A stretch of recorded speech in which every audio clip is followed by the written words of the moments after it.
Class 9, 10 এবং SSC batch সবার জন্যই গতি অধ্যায় খুবই গুরুত্বপূর্ণ এবং গতি অধ্যায়টা শুধু তোমাদের পরীক্ষার জন্যই গুরুত্বপূর্ণ এমনটা না, এইটা পরবর্তী ক্লাসগুলোর জন্যও গুরুত্বপূর্ণ। এই অধ্যায়টা যদি তুমি এখন থেকে শিখে না রাখো তাহলে আর পরবর্তী ক্লাসে গিয়েও বেশ প্রবলেম ফেস করতে হবে। এবং এই অধ্যায়টা তোমার এসএসসির অন্যান্য অধ্যায়গুলোকেও বেশ হেল্প করবে, যেমন বল, তারপরে কাজ শক্তি ক্ষমতা, এই অধ্যায়গুলোর সাথে এই গতিটা বেশ কমপ্লিটলি কানেক্টেড। তো এই অধ্যায়ের আমরা এমসিকিউ এরকম করে প্রত্যেকটা অধ্যায়ের যেই এমসিকিউ গুলো খুবই গুরুত্বপূর্ণ বা প্রত্যেক টপিক থেকে কিছু কিছু করে এমসিকিউ নিয়ে আমরা এই ক্লাসটা সাজাবো। তো আজকে গতি শুরু করা যাক, চলো। তো আজকে আমরা গতি থেকে শুরু করি। এই গতি থেকে প্রায় 70 এমসিকিউ এর মতো বাছাই করা হয়েছে এখানে, যে এমসিকিউ গুলা মোটামুটি আলাদা টপিক থেকে, এবং এই 70টা ভালো মতো করলে দেখবা যে আর পরবর্তী এমসিকিউ গুলো মোটামুটি ভালোভাবে কমপ্লিট হয়ে যাবে। তো চলো আজকে আমরা শুরু করি। তো প্রথমে আমরা এমসিকিউতে যাওয়ার আগে তোমাদের এখানে দুইটা স্পেশাল টেকনিক নিয়ে আলোচনা করব, যেই প্রশ্নগুলা তোমাদের রিটেন পরীক্ষাতে আসে গতিতে, বাট যদি কখনো এমসিকিউতে আসে তাহলে কিভাবে করবা। দেখো খুবই মজার বিষয়, এবং কখনো এগুলো এমসিকিউতে আসেনি, মূলত এগুলো রিটেনেই আসে।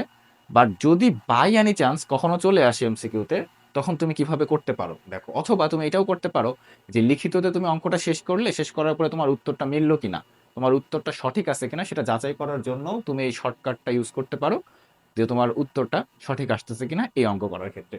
তো এই অঙ্কটা অনেকেই রিটেনের দিকে যাচ্ছি না, এই অঙ্কটা লিখিততে কিভাবে করতে হয় সেটা অন্য একটা ক্লাসে আলোচনা করব। আজকে শুধু তোমাদেরকে আমি শর্ট টেকনিকগুলো দেখাবো, ঠিক আছে?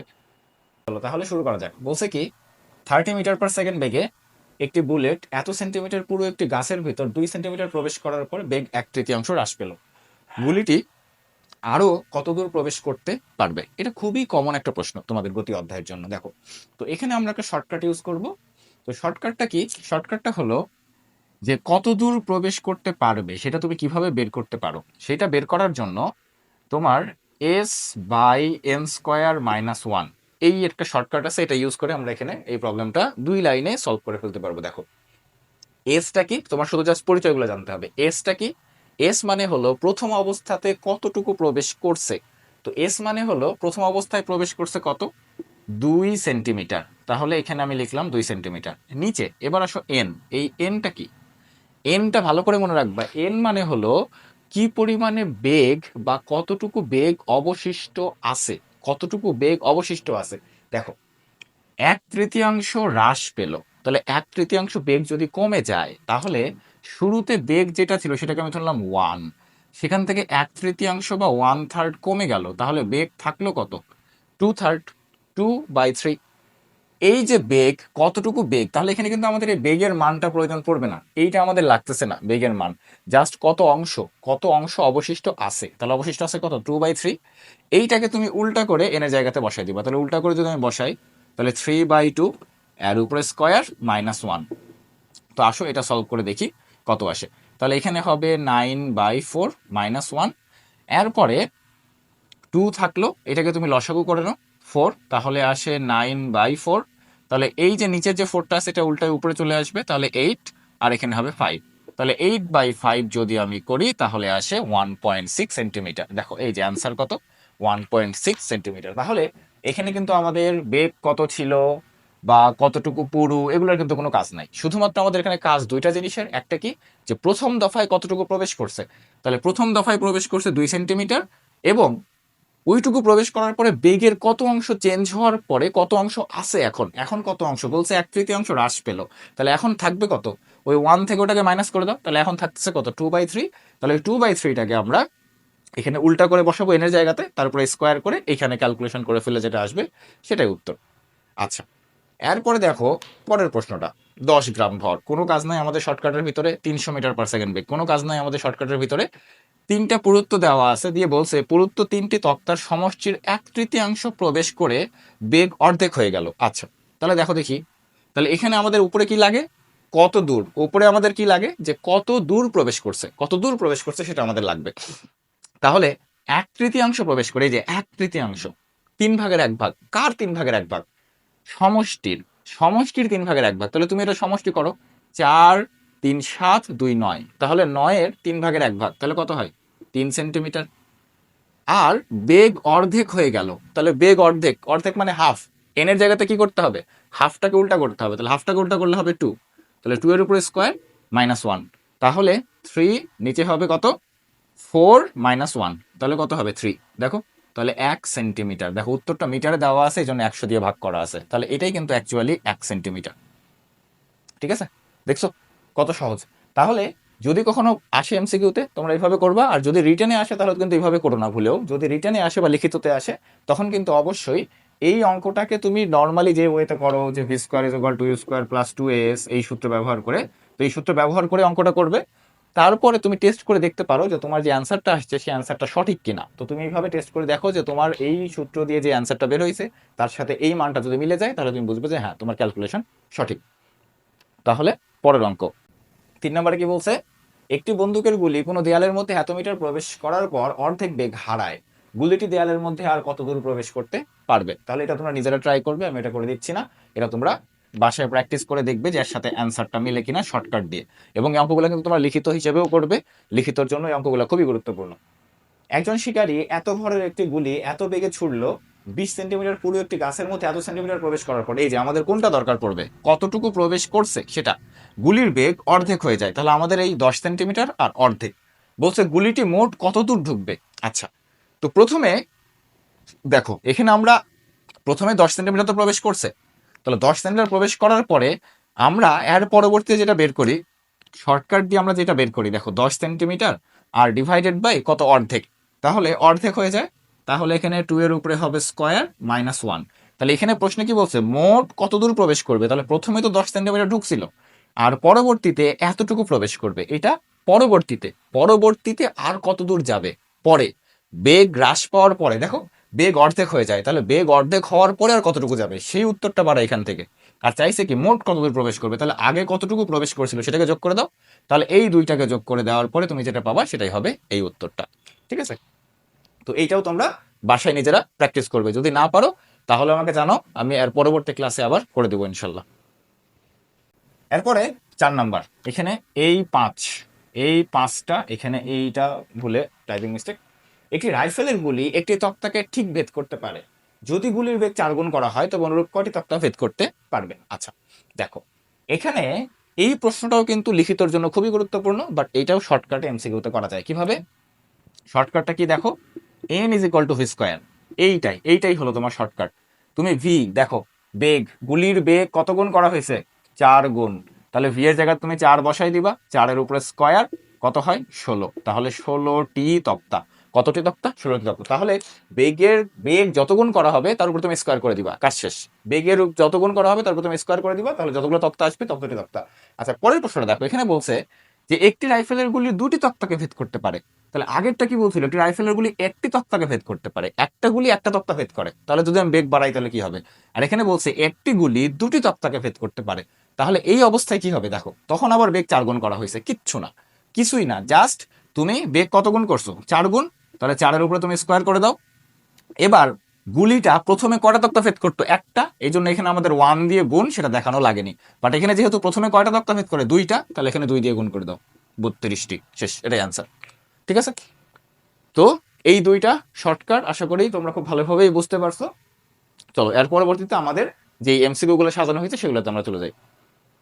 দেখো প্রথম প্রশ্ন আমাদের, দুটি বাস একই বেগে পাশাপাশি চলছে, একটি বাসের সাপেক্ষে অপর বাস। আচ্ছা, দুইটা বাস পাশাপাশি একই বেগে চলছে, এটা হলো একটার সাপেক্ষে আরেকটাকে বলে আপেক্ষিক বেগ। এই আপেক্ষিক বেগের সূত্রটা কি, আপেক্ষিক বেগের সূত্রটা হলো ভি এ বি সমান V A minus Bibi.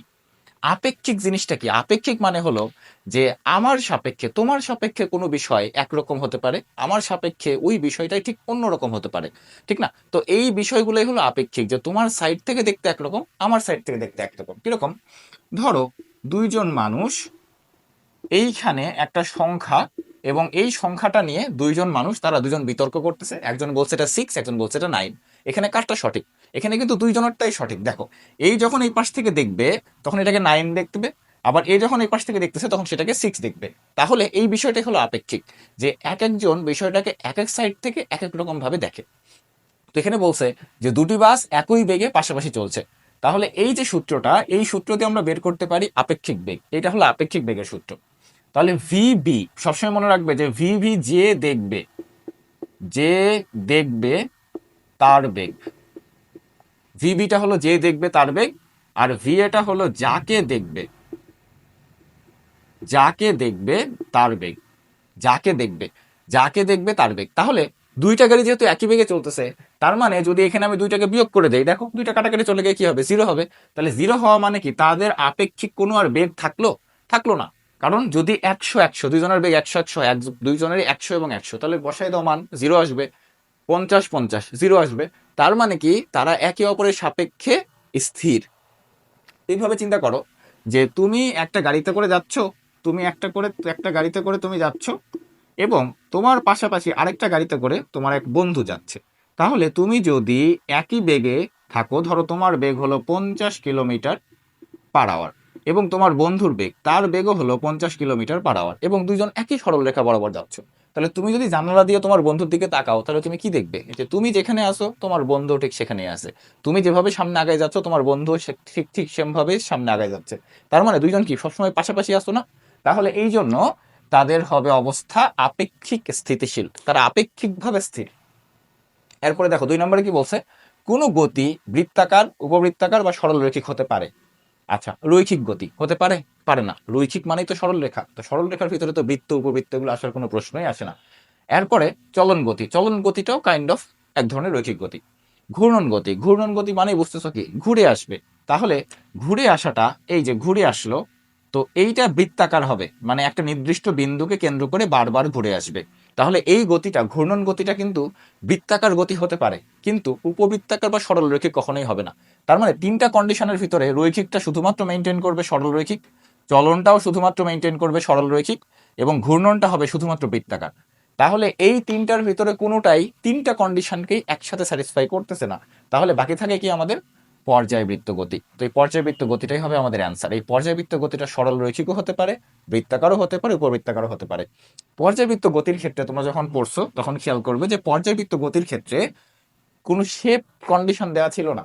Condition কি কি দেওয়া ছিল পর্যায়বৃত্ত গতির ক্ষেত্রে? একটা ছিল যে একই সময় কোনো একটা বস্তু তার ঘূর্ণন পথের ভিতরে ঘুরে যদি আবার আগের পয়েন্টে ফেরত চলে আসে একই সময় পর, তাহলে সেটা হবে পর্যাবৃত্ত গতি। 2 নম্বর হলো একই দিক, তাকে একই দিক থেকে ফেরত আসতে হবে।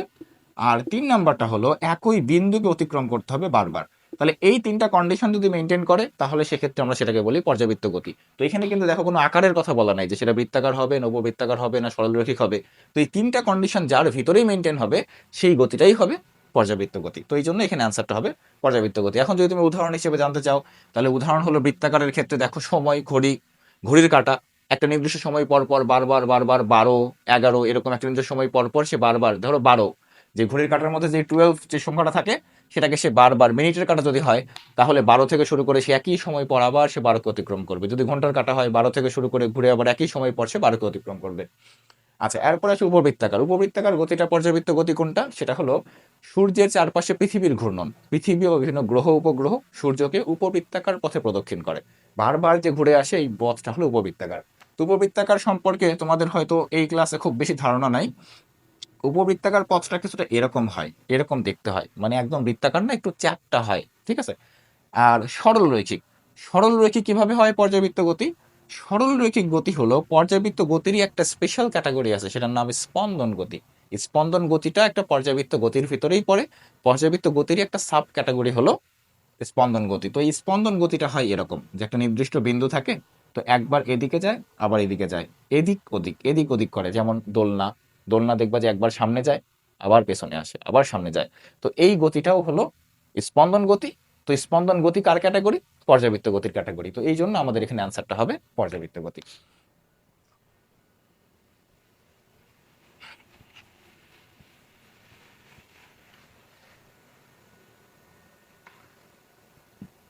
দেখো এই যে গত প্রশ্নে বললাম, একটু আগে যেটা বললাম সেটা চলে আসছে। দেখো সূর্যের চারিদিকে পৃথিবীর গতি কোন ধরনের গতি? কোন ধরনের গতি? পর্যাবৃত্ত গতি। এবং সেটা কি? অবশ্যই উপবৃত্তাকার পথ। 4 নাম্বার, হৃৎপিণ্ডের সংকোচন ও প্রসারণ কোন ধরনের গতি? হৃৎপিণ্ডের সংকোচন ও প্রসারণটা কি হয়, যে একবার সংকুচিত হয়ে ছোট হয় আবার প্রসারিত হয়ে বড় হয়, সংকুচিত হয় প্রসারিত হয়। তাহলে একটু আগে ওই যে কি বললাম, স্পন্দন গতি, স্পন্দন গতির ক্ষেত্রে কি ঘটে? স্পন্দন গতির ক্ষেত্রে যেখানে যায় আবার আগের জায়গাতে ফেরত আসে, সামনে যায় পেছনে ফেরত আসে। তার মানে সেটাও কি দেখো স্পন্দন এরকম হৃৎপিণ্ডের মতোই না, যে প্রসারিত হচ্ছে দোলনার মতো, যে সামনে চলে গেল আবার পেছনে চলে আসলো আগের অবস্থানে, আবার সামনে গেল আবার পেছনে চলে আসলো। তাহলে হৃৎপিণ্ডের সংকোচন প্রসারণটা হবে স্পন্দন গতি।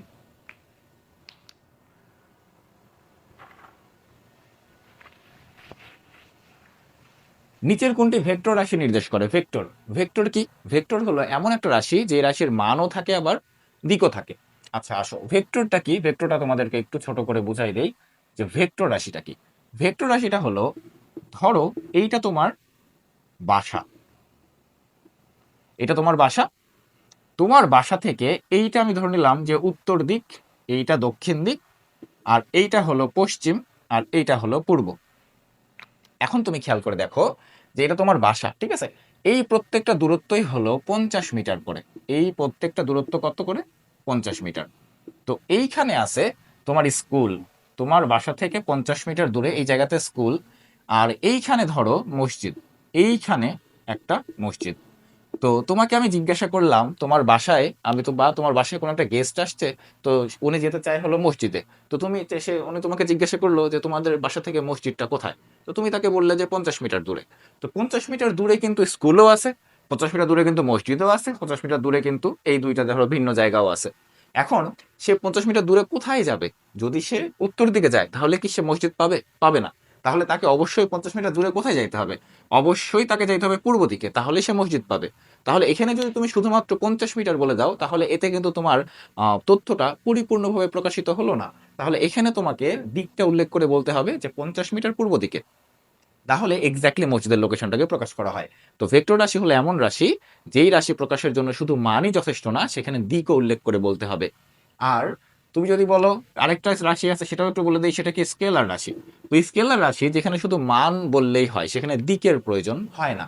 যেমন স্কেলার রাশিটা কিরকম, ধরো তোমাকে কেউ জিজ্ঞাসা করলো যে তোমার বয়স কত, তো তুমি তো এরকম বলবা না যে আমার বয়স 15 বছর উত্তর দিকে, তো শুনলে মানুষ পাগল বলবে, ধরে নিয়ে চলে যাবে পাবনায় মানসিক হাসপাতালে।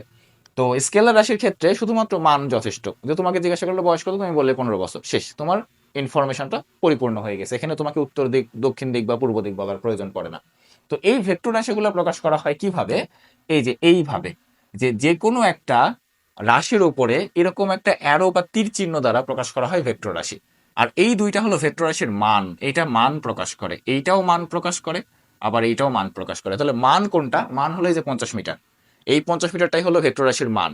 মানে ধরো তোমাকে কেউ তোমার বাসায় তোমার গেস্ট বললো যে তোমার মসজিদটা আমি কোন দিকে সেটা আমি জানি, তুমি আমাকে শুধু বলো যে কত দূর, এখান থেকে কত দূর হবে। মানে সে হয়তো জানতে চাচ্ছে যে নামাজের সময় হয়ে গেছে, তো এই দূরত্ব সে কভার করে এই টাইমের ভিতরে যে যতটুকু টাইম বাকি আছে নামাজে ততটুকু সময় এসে পৌঁছাইতে পারবে কিনা, এই জন্য সে তোমার থেকে শুধু দূরত্বটা জানতে চায়, যেখান থেকে কত দূর, এরকম ব্যাপার আর কি। ঠিক আছে, তো এই মান প্রকাশের জন্য এটা ব্যবহার করা হয়। আর এইটা হলো একটা ভেক্টরের মধ্যে একটা স্পেশাল ভেক্টর, যেটার নাম একক ভেক্টর। একক ভেক্টর। তো এই একক ভেক্টর সম্পর্কে তোমার এখনই খুব বেশি ধারণা রাখার দরকার নাই, জানার দরকার নেই, তুমি পরবর্তী ক্লাস ইন্টারমিডিয়েটে গেলে বিস্তারিত পড়বে এগুলা। আচ্ছা এরপরে দেখো 6 নাম্বার, বলছে নিচের কোনটি সঠিক। নিচের কোনটি সঠিক দেখো, এখানে এই যে চারটা রেখা দেওয়া আছে, এই চারটা রেখার ভিতরে এ বি সি ডি। এখন আসো এগুলো আমরা একটু টেস্ট করে দেখি। শেষ থেকে শুরু করি। দেখো এ সমান সি, এ আর সি কি সমান? দেখো এর মানগুলো দেখতে অসুবিধা হচ্ছে কিনা আমি একটু লিখে দিই, এগুলো সব 5, এই তিনটা 5 আর এটা 3। এ আর সি তোমার কাছে মনে হতে পারে যে এ আর সি মনে হয় সমান, কারণ কারণ এও 5 সিও 5, কিন্তু না। এই যে দেখো অ্যারো চিহ্নগুলো দ্বারা বোঝাচ্ছে দিক, তার মানে এই রাশিগুলো কিন্তু ভেক্টর রাশি, এগুলো স্কেলার রাশি না। তাহলে দুইটা ভেক্টর রাশি সমান হওয়ার জন্য শুধু মান সমান হলেই চলে না, কারণ কি ভেক্টর তার শুধু মানের উপরে নির্ভর করে না, ভেক্টর নির্ভর করে মান এবং দিক, দুইটা জিনিসের উপরে। তার মানে দুইটা রাশির মানও সমান হতে হবে, আবার দুটো রাশির দিকও সমান হতে হবে। তাহলে এ এবং সি এর দিক কি একই? না, এটা এদিকে বোঝাচ্ছে, এটা এদিকে বোঝাচ্ছে, তো দুটো তো একই দিকে না, তাহলে এটা সম্ভব না। সি আর ডি, সি ডি সমান, সি ডি এর আবার দিক সমান, কিন্তু দেখো দুইটা একই দিকে বোঝাচ্ছে, কিন্তু তাদের আবার মান সমান না, 5 আর 3, তার মানে হবে না। আচ্ছা এ আর বি, এ আর বি দেখো, এ আর বি কে টেস্ট করি তো, এ হলো 5, বি হলো 5, এই বিটাও 5, দুটাই 5, তাহলে মান সমান। দিক দেখো, দিকও দুটো একই দিকে, তার মানে দুইটা নট ইকুয়াল না, দুটা ইকুয়াল, এই দুটো সমান। ঠিক আছে, তাহলে এ আর বি সমান।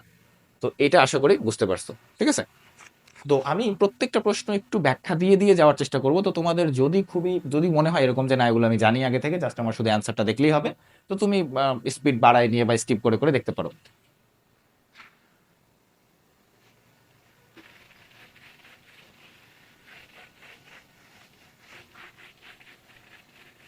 নিচের কোনটি স্কেলার রাশি? সেটি স্কেলার। তাহলে স্কেলার রাশি চেনার জন্য আসলে এইভাবে দেখে দেখে চেনা বেশ কষ্টকর এখন তোমার এই ক্লাসের জন্য। তো তুমি স্কেলার রাশি এবং ভেক্টর রাশির যে কয়েকটা আছে এগুলা তোমরা একটু মুখস্থ করে নিবে, যে কোনগুলো স্কেলার রাশি হয় আর কোনগুলো ভেক্টর রাশি হয়।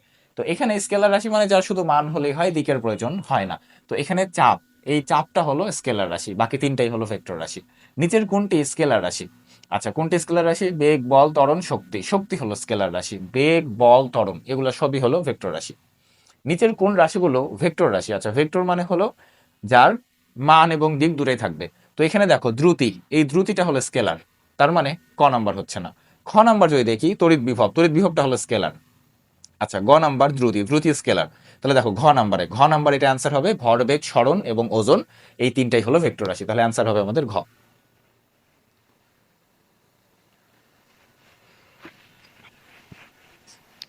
দেখো 10 নাম্বার, একটি বস্তু আর ব্যাসার্ধের একটি বৃত্তাকার পথ সম্পূর্ণ একবার ঘুরে আসলে তার অতিক্রান্ত দূরত্ব কত হবে? এই যে একটা বৃত্তাকার পথ, এখান থেকে যাত্রা শুরু করে সে আবার ঘুরে এই পয়েন্টে আসছে, তাহলে তার দূরত্ব কত হবে? তার যে দূরত্বটা হবে পরিধির সমান, সেটা হবে 2πr। দূরত্ব হবে পরিধির সমান। আচ্ছা, এরপরে দেখো 11 নম্বর বলছে করিম তার বিদ্যালয়ের বার্ষিক ক্রীড়া প্রতিযোগিতায় 30 মিটার ব্যাসার্ধের একটি বৃত্তাকার ট্র্যাক একবার ঘুরে আসলো, তার সরণ কত হবে? এই যে দেখো দুইটা প্রশ্ন পাশাপাশি আছে, বুঝতে খুবই ইজি হবে। এটা দূরত্ব, এটা হলো সরণ। সরণ কাকে বলে? সরণ কাকে বলে?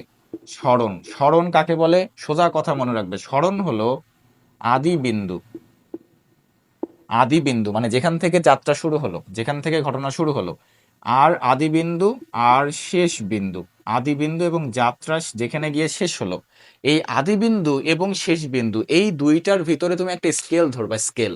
ওই স্কেলের যে দৈর্ঘ্যটা হবে, ওই দুইটা বিন্দুর মধ্যে যে দূরত্বটা বা দৈর্ঘ্যটা হবে সেটাই সরণ। ঠিক আছে? তাহলে দেখো সে কি করছে, যে বার্ষিক প্রতিযোগিতায় ঘুরে একবার ঘুরে আসলো, তাহলে এখান থেকে যদি সে যাত্রা শুরু করতো, এটাই ধরো, তাহলে এখান থেকে যদি সে যাত্রা শুরু করতো, ঘুরে আবার ওখানে আসছে, তাহলে এইটাই আদি বিন্দু, ইনিশিয়াল আই।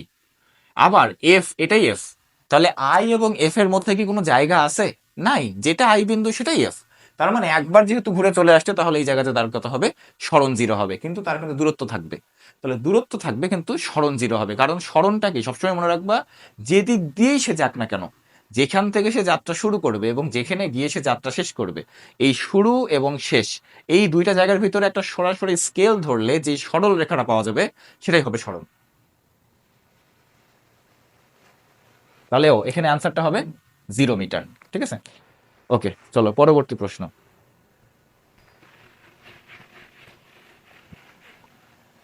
12 নম্বর, 5 মিটার ব্যাসার্ধের বৃত্তাকার পথে এক বালক 8 পাক সম্পূর্ণ করলো, সরণ কত হবে? ওই যে 8 পাক, 8টা কেন, ওই যদি 1000টাও পাক দেয়, তারপর যেখান থেকে পাক সম্পন্ন করা মানে কি, যেখান থেকে সে শুরু করছে আবার ঘুরে ওখানেই ফেরত আসছে, তার মানে তার কোনো সরণ থাকবে না। আচ্ছা, এক ব্যক্তি 100 মিটার ব্যাসার্ধের একটি বৃত্তাকার মাঠ 2.5 পাক ঘুরলে তার সরণ কত? আচ্ছা, এখানেও কি বলছে? সরণ। আচ্ছা দেখি আমরা দেখি 2.5 পাক মানে কি 2.5। তাহলে এখান থেকে শুরু করে একবার ঘুরে আসলো, তাহলে একবারের জন্য সরণ 0। আরেকবার ঘুরে আসলো, সরণ 0। আরেকবার কিন্তু পুরোটা ঘুরেনি, গেছে অর্ধেক, মানে এই যে এখান থেকে আসছে এখানে, তাহলে এবার কিন্তু তার সরণ থাকবে। তাহলে প্রথম 2 পাকের জন্য সরণ 0, পরের যে অর্ধেক পাকটা থাকবে তার জন্য তার সরণ থাকবে। তাহলে এটা কি আদি বিন্দু, এটা কি শেষ বিন্দু। তোমার কাজ কি? স্কেল ধরো, এরকম সরল রেখা পাবা। তাহলে এটা যেহেতু একটা বৃত্তাকার পথ, এইটা তার কেন্দ্র, এইটা হলো ব্যাসার্ধ, আবার এইটাও ব্যাসার্ধ, তাহলে সরণটা হবে ব্যাসের সমান। তাহলে 100 মিটার ব্যাসার্ধ, সরণ হবে 200 মিটার। এটাই অ্যান্সার।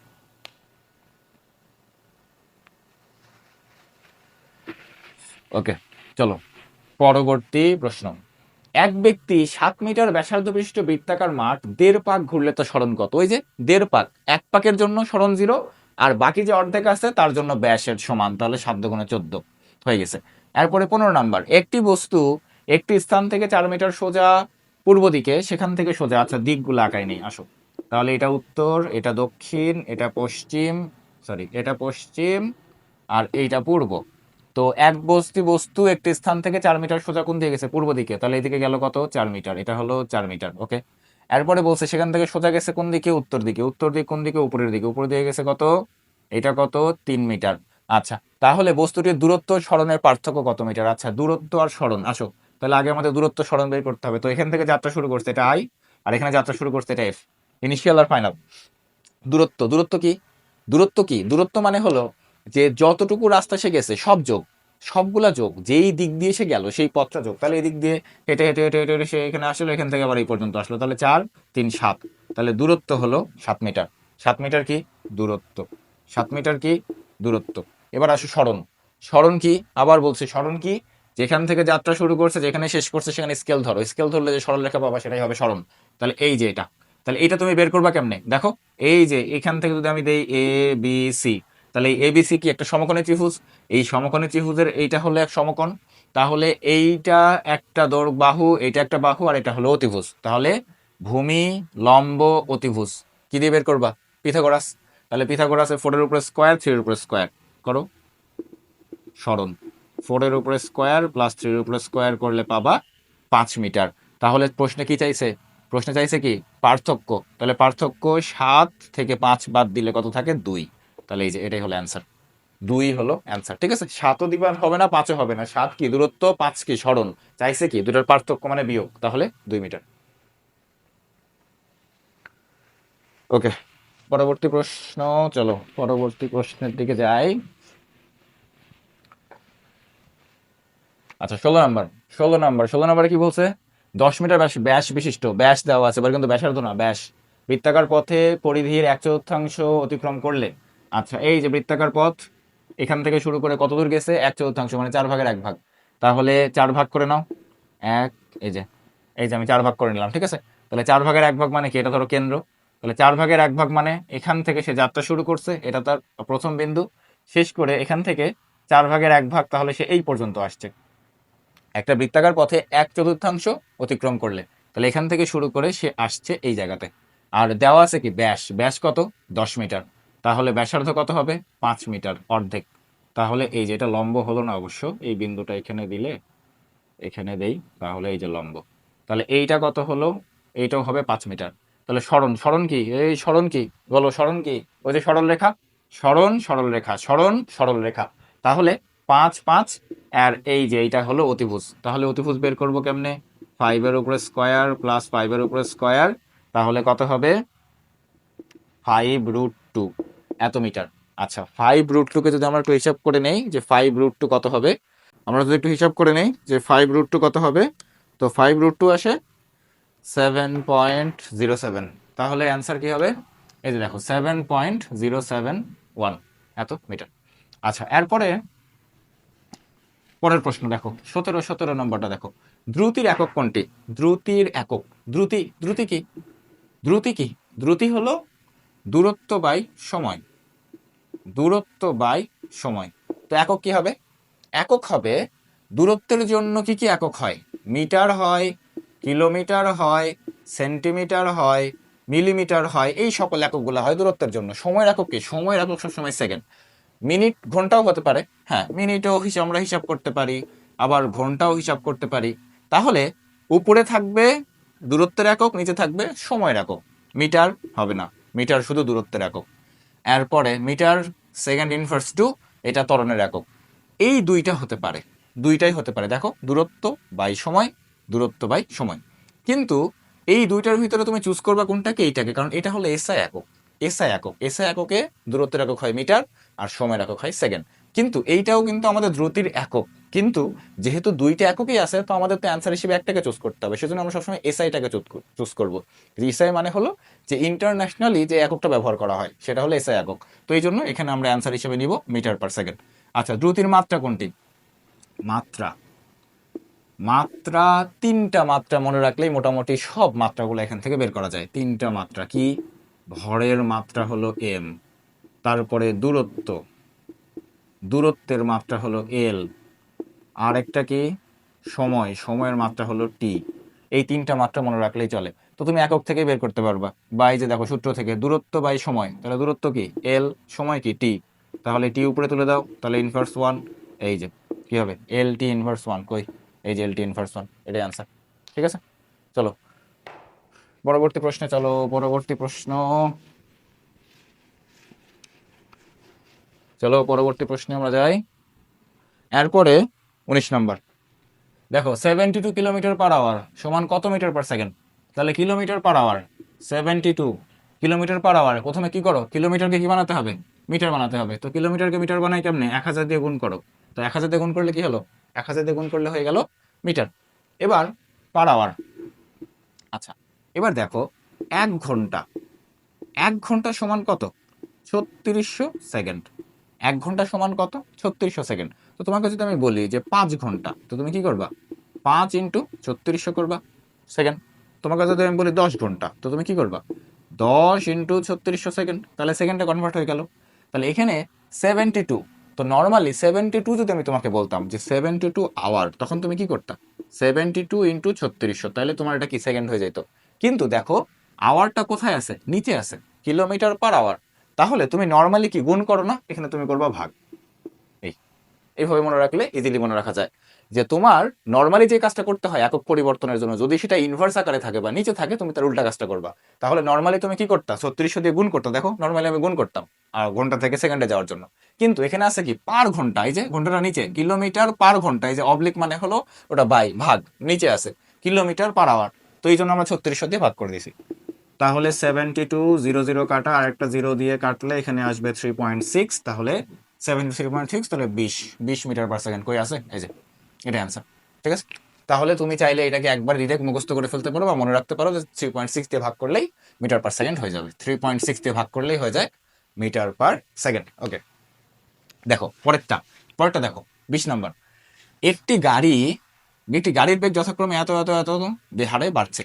তাহলে বেগের বেগ কি বাড়তেছে না, বেগ বাড়তেছে। দেখো 0.4 মিটার পার সেকেন্ড এটা বেগের একক, 0.8 মিটার পার সেকেন্ড বেগের একক, 1.2 মিটার পার সেকেন্ড।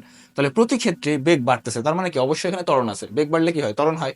এখন ত্বরণটা কেমন, তাহলে দেখো সুষম বেগ এটা তো হচ্ছেই না, এটা প্রশ্নই আসে না, কারণ সুষম বেগ মানে কি সমবেগ, সমবেগ মানে কি একটা নির্দিষ্ট বেগে চলা, তো একটা নির্দিষ্ট বেগে তো চলতেছে না। আচ্ছা এরপরে আসো সুষম ভর বেগে, সুষম ভর বেগ, এটাও হবে না। আচ্ছা এরপরে সুষম ত্বরণে না অসম ত্বরণে, আমরা তো এইটুকু বুঝলাম যে বেগ বাড়তেছে মানে কি অবশ্যই ত্বরণ আছে এখানে, কিন্তু ত্বরণটা কি সুষম নাকি অসম। এইখানে দেখো বেগ কতটুকু বাড়ছে, 0.4 থেকে 0.8, তাহলে কতটুকু বাড়ছে, 0.4 বাড়ছে। 0.8 থেকে 1.2 কত বাড়ছে, 0.4 বাড়ছে।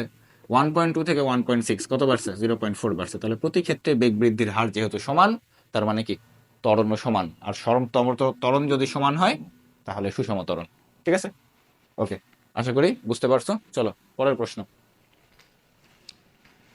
নিউটন পার কেজি কিসের একক, নিউটন পার কেজি কিসের একক, নিউটন পার কেজি। একক মুখস্থ করে তুমি কোলাইতে পারবে না, তোমাকে একক বের করা শিখতে হবে।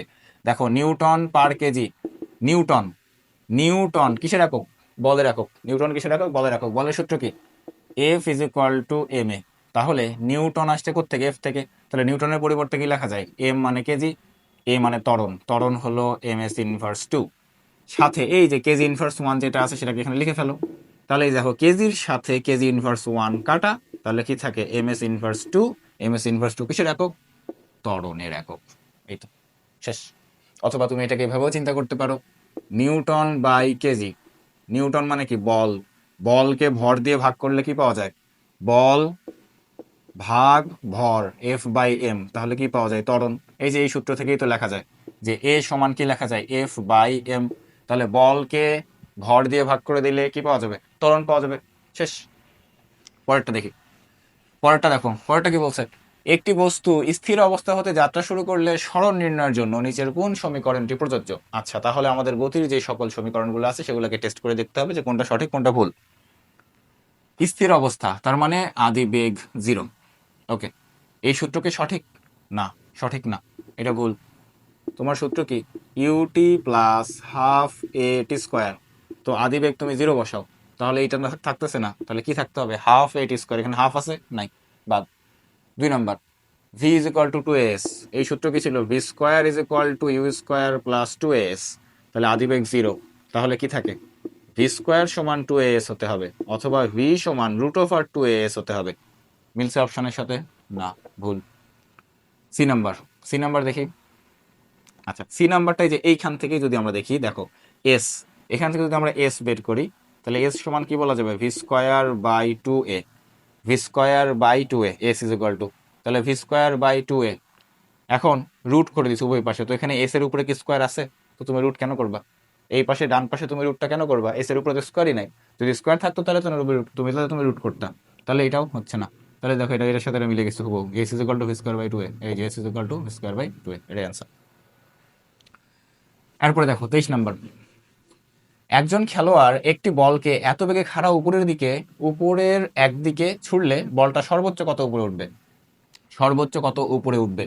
গতির জন্য ওই যে যে চারটা সমীকরণ আছে, চারটা বা পাঁচটা সূত্র আছে, এর বাইরে তুমি আর কোনো সূত্র মুখস্থ করবে না, ওই সূত্রগুলা দিয়ে সব অঙ্ক সলভ করা যায়, ওই সূত্রগুলা দিয়ে সব অঙ্ক সলভ করা যায়। দেখো এইটার একটা সূত্র আছে, যেই সূত্র আমি তোমাকে বলবো, ছোট কিন্তু ওটা কোত্থেকে আসছে সেটা তোমার জানতে হবে। দেখো V square is equal to U square plus two S, এই সূত্র ব্যবহার করে এই প্রবলেমটা আমি সলভ করতে পারবো, এটা আলাদা কোনো সূত্র ইউজ করার দরকার নাই। একটি খেলোয়াড় একটি বলকে এত বেগে উপরের দিকে ছুড়লো, তাহলে এটা কি বেগ বলো দেখি, এটা আদি বেগ, কারণ উপরের দিকে যখন তুমি ছুটছো, শুরুতে তুমি যে বেগটা দাও সেটা কি হয়, আদি বেগ হয়, তাহলে এটা আদি বেগের মান। তাহলে আদি বেগের মান কত, 72 কিলোমিটার পার আওয়ার, একটু আগে আমরা দেখলাম 72 কে মিটার পার সেকেন্ড করলে কত হয়, 20 মিটার পার সেকেন্ড। ওকে, আচ্ছা এরপরে বলটা সর্বোচ্চ কত উপরে উঠবে, ধরো তুমি একটা বস্তুকে উপরের দিকে ছুঁড়ে মারছো, তো ওই বস্তুটা কি অনন্তকাল পর্যন্ত উপরে উঠতে পারবে, অসীম দূরত্ব পর্যন্ত উঠবে, কোনোদিনই না। তুমি যদি ছুঁড়ে মারো, একটা সময় উপরে উঠতে উঠতে উঠতে উঠতে এক সময় এখানে গিয়ে আর উপরে উঠবে না, আবার সে নিচের দিকে নামা শুরু করবে। কেন সে উপরে উঠতে উঠতে আস্তে আস্তে এই পর্যন্ত গিয়ে আর উঠতে পারলো না, কারণ এখানে গিয়ে তার বেগটা শেষ হয়ে গেছে, এখানে গিয়ে তার বেগটা শেষ হয়ে গেছে, তার মানে শেষ বেগ জিরো, শেষ বেগ জিরো। এবার তুমি জানো যে কোনো একটা বস্তুকে উপরের দিকে ছুঁড়ে মারলে বা নিচের দিকে পড়তে থাকলে সেখানে একটা ত্বরণ কাজ করে, যেটা তোমরা পড়ছো পড়ন্ত বস্তুর সূত্রের ভিতরে। সেই ত্বরণটা কি, সেই ত্বরণটা হলো অভিকর্ষীয় ত্বরণ, জি। তো এখন কোনো একটা বস্তুকে তুমি যখন উপরে মারতেছো, তো উপরে উঠতে উঠতে আস্তে আস্তে তার বেগ কমে যাচ্ছে কেন, কারণ নিচের দিকে, নিচ বরাবর তার একটা ত্বরণ আছে যেটা হলো জি। তাহলে ত্বরণটা কোন দিকে, নিচের দিকে, তুমি বস্তুকে ছুঁড়ে মারছো কোন দিকে, ওপরের দিকে, তাহলে ত্বরণটা হবে মাইনাস জি। কেন মাইনাস জি হলো বুঝছো, তুমি মারছো কোন দিক, ওপরে, বস্তু যাচ্ছে কোন দিকে, ত্বরণ টানতেছে কোন দিকে, নিচের দিকে, আর বস্তু যাচ্ছে কোন দিকে, ওপরের দিকে, তাহলে দুইটা কোন দিকে, বিপরীত দিকে, তাহলে বিপরীত দিকের জন্য মাইনাস জি, এই জন্যই আস্তে আস্তে বেগটা কমে যায়, কমতে কমতে গিয়ে এখানে হয়ে যায় জিরো, সর্বোচ্চ উপরে গিয়ে জিরো হয়ে যায়। তোমার এখানে কি বের করতে হবে, উচ্চতা, সর্বোচ্চ উচ্চতা হওয়ার কারণে এটাকে আমরা দিছি ক্যাপিটাল এইচ। এই যে এই মানগুলাকে তুমি এই সূত্রে বসায় দাও, কাজ শেষ। আলাদা করে সূত্র মুখস্থ করার প্রয়োজন আছে, কোনো প্রয়োজন নাই। আচ্ছা আসো বসায় দেই, তাহলে এখানে মান বসায় দাও, ভি এর মান জিরো, আদি বেগ কত 20, 20-এর উপরে স্কোয়ার প্লাস টু এ, এ মানে কি মাইনাস জি, আর এইচ তো আমি বের করব, তাহলে এইটাকে এই পাশে নিয়ে চলে আসলাম, তাহলে টু জি ক্যাপিটাল এইচ সমান 400, অতএব H is equal two 400/2g, 2 × 9.8, জি এর মান তো তুমি জানোই 9.8।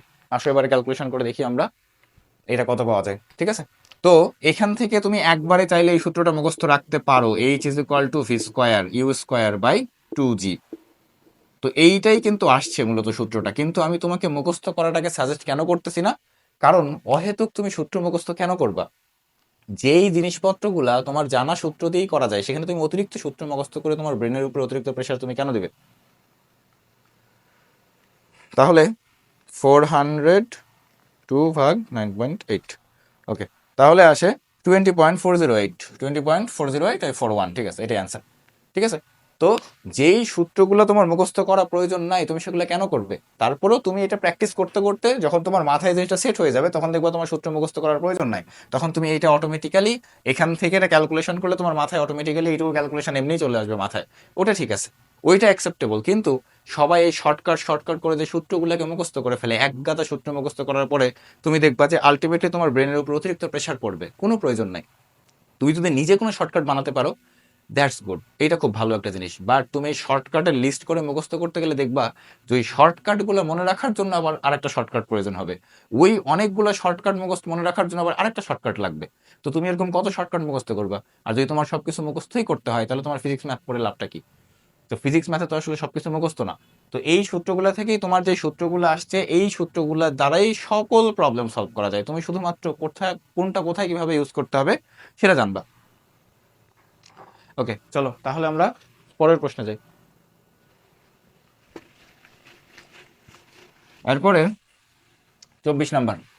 24 নাম্বারে কি বলছে দেখো, 24-এ কি বলছে, স্থির অবস্থান থেকে সুষম ত্বরণে চলমান বস্তু যে কোনো সময় বেগ, স্থির অবস্থান থেকে, স্থির অবস্থান মানে আদিবেগ জিরো, স্থির অবস্থান মানে আদিবেগ জিরো, সুষম ত্বরণে চলমান কোনো বস্তুর বেগ, তাহলে বেগ মানে কি শেষ বেগ। তাহলে আদিবেগ দেওয়া আছে, শেষ বেগ দেওয়া আছে, তাহলে আদিবেগ এবং শেষ বেগের মধ্যে তোমার কিসের সম্পর্ক চাইছে, দেখো সময়, সবগুলা কোথায় চাইছে, সময়ের সম্পর্ক চাইছে, এবং ত্বরণ সুষম ত্বরণ মানে ত্বরণ ফিক্স। তো তোমার ইনফরমেশন গুলো তুমি খেয়াল করো, তুমি শুধুমাত্র ইনফরমেশন গুলো খেয়াল করো, ইউ, ভি, এ আর টি। তাহলে এই ভি, ইউ, এ, টি, এই চারটা জিনিস কোন সূত্রের ভিতরে আছে, কোন সূত্রের ভিতরে আছে বলো, V is equal to U plus A T, এই সূত্রের ভিতরে না, ইউ কত, জিরো, তাহলে কি থাকে, ভি ইজ ইকুয়াল টু এটি।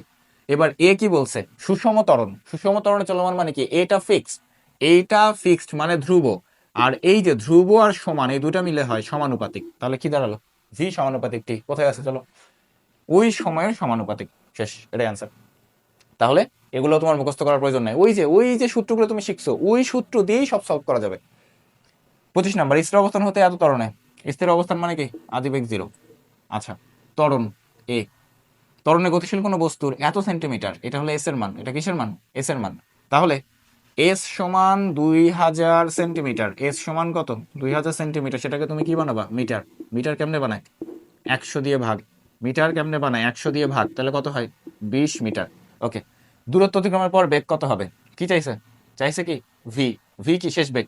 আচ্ছা, ইউ, ভি, এ, এস, এই চারটা জিনিস কোন সূত্রের মধ্যে ঢোকে, এই সূত্রের এই চারটা জিনিস কোন সূত্রে আছে বলো, V square is equal to U square plus 2 as, এই যে দেখো, তাহলে তুমি কি বের করবা, ভি আদিবেগ জিরো, জিরো বসায় দাও, 2a, এ 0.2, এস কত, এস একবারে লিখে দিলাম 20, তাহলে V square is equal two 440 into 0.2। ওকে, তাহলে 8 কত আসে, 8। ওকে, তাহলে রুট করে দাও, স্কোয়ার আছে রুট করতে হবে, তাহলে স্কোয়ার আছে রুট করে দিলে কত আসে, 2√2, 2.828, এটাই অ্যান্সার, এটাই অ্যান্সার। ঠিক আছে, দেখো এই যে তাড়াহুড়া করে অনেকে কিন্তু রুট না করে 8 অ্যান্সার দিয়ে আসতে পারে, এরকম ভুল কিন্তু হয়, এরকম ভুল কিন্তু পরীক্ষায় প্রচুর হয়। শর্টকাটে অনেক অল্প সময়ের মধ্যে তুমি যখন রাফ করতে যাও তখন দেখা যায় যে হুট করে স্কোয়ারটা মাথায় আসে না, তুমি দেখো যে 8 আসছে, ও 8 তোমার অপশনে আছে, তো ঠিক আছে তাহলে এটাই উত্তর। এরকম করা যাবে না, খুব সাবধানে প্রশ্নগুলো সলভ করতে হবে। ওকে, চলো পরবর্তী প্রশ্ন। দেখো পরবর্তী প্রশ্ন 26 নাম্বার। 26 নাম্বারটা খেয়াল করো, 26 নাম্বারটা খেয়াল করো, নিচের কোন সমীকরণটি সঠিক। আচ্ছা, কোন সমীকরণটি, আমরা সব সমীকরণগুলোকে টেস্ট করবো এক এক করে। প্রথম সমীকরণটা আসছে মূলত অন্য একটা অধ্যায় থেকে, এটা বল থেকে। তো বলের সূত্রটা কি ছিল, G is equal to G M by R square, সূত্রটা এরকম হয় মূলত। তো দেখো দেখি এর সাথে মেলে, যদি গুণ করে দিই তাহলে কি আসে, জি আর স্কোয়ার সমান জি এম, এরকম হওয়ার কথা, কিন্তু এরকম হচ্ছে। তুমি আর গ্রহণ করে দাও, তাহলে জি এর সাথে আর স্কোয়ার গুণ হচ্ছে, তো ক্যাপিটাল জি এর সাথে কি আর স্কোয়ার আছে, নাই, তাহলে এটা ভুল। ওকে, সি নাম্বার দেখো, তাহলে U square minus V square by 2g সমান এইচ, U square minus V square সমান 2gh। আচ্ছা, তাহলে ভি স্কোয়ার ওই পাশে পাঠাও, ইউ স্কোয়ার সমান ভি স্কোয়ার প্লাস 2gh, তোমার সূত্রের সাথে মিলছে। তোমার সূত্র কি ছিল, V square is equal to U square plus 2gh, এরকম ছিল। তো সূত্রে ইউ স্কোয়ারটা কোন দিকে আছে, জিএইচ এর সাথে, এখানে কি আছে, ভি স্কোয়ার আসছে, তাহলে ভি স্কোয়ার আসলে হবে, হবে না, তাহলে এটা ভুল, হবে না, এটা ভুল। আচ্ছা, এরপরে দেখো এটা ডি নাম্বার, এরকম একটা সূত্র আছে, সূত্রটা কি, S is equal to U plus V by 2 into T, টিটা গুণ থাকতে হবে উপরে, কিন্তু গুণ আছে কোথায়, নিচে, তাহলে এটা হবে না।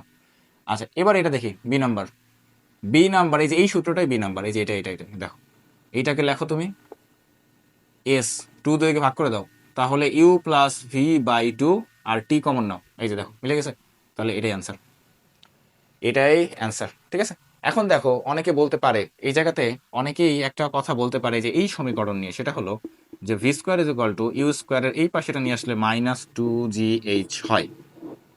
তো এটা কিন্তু সঠিক সূত্র, এটা কিন্তু ভুল না। এই সূত্রটা কোথায় খাটে?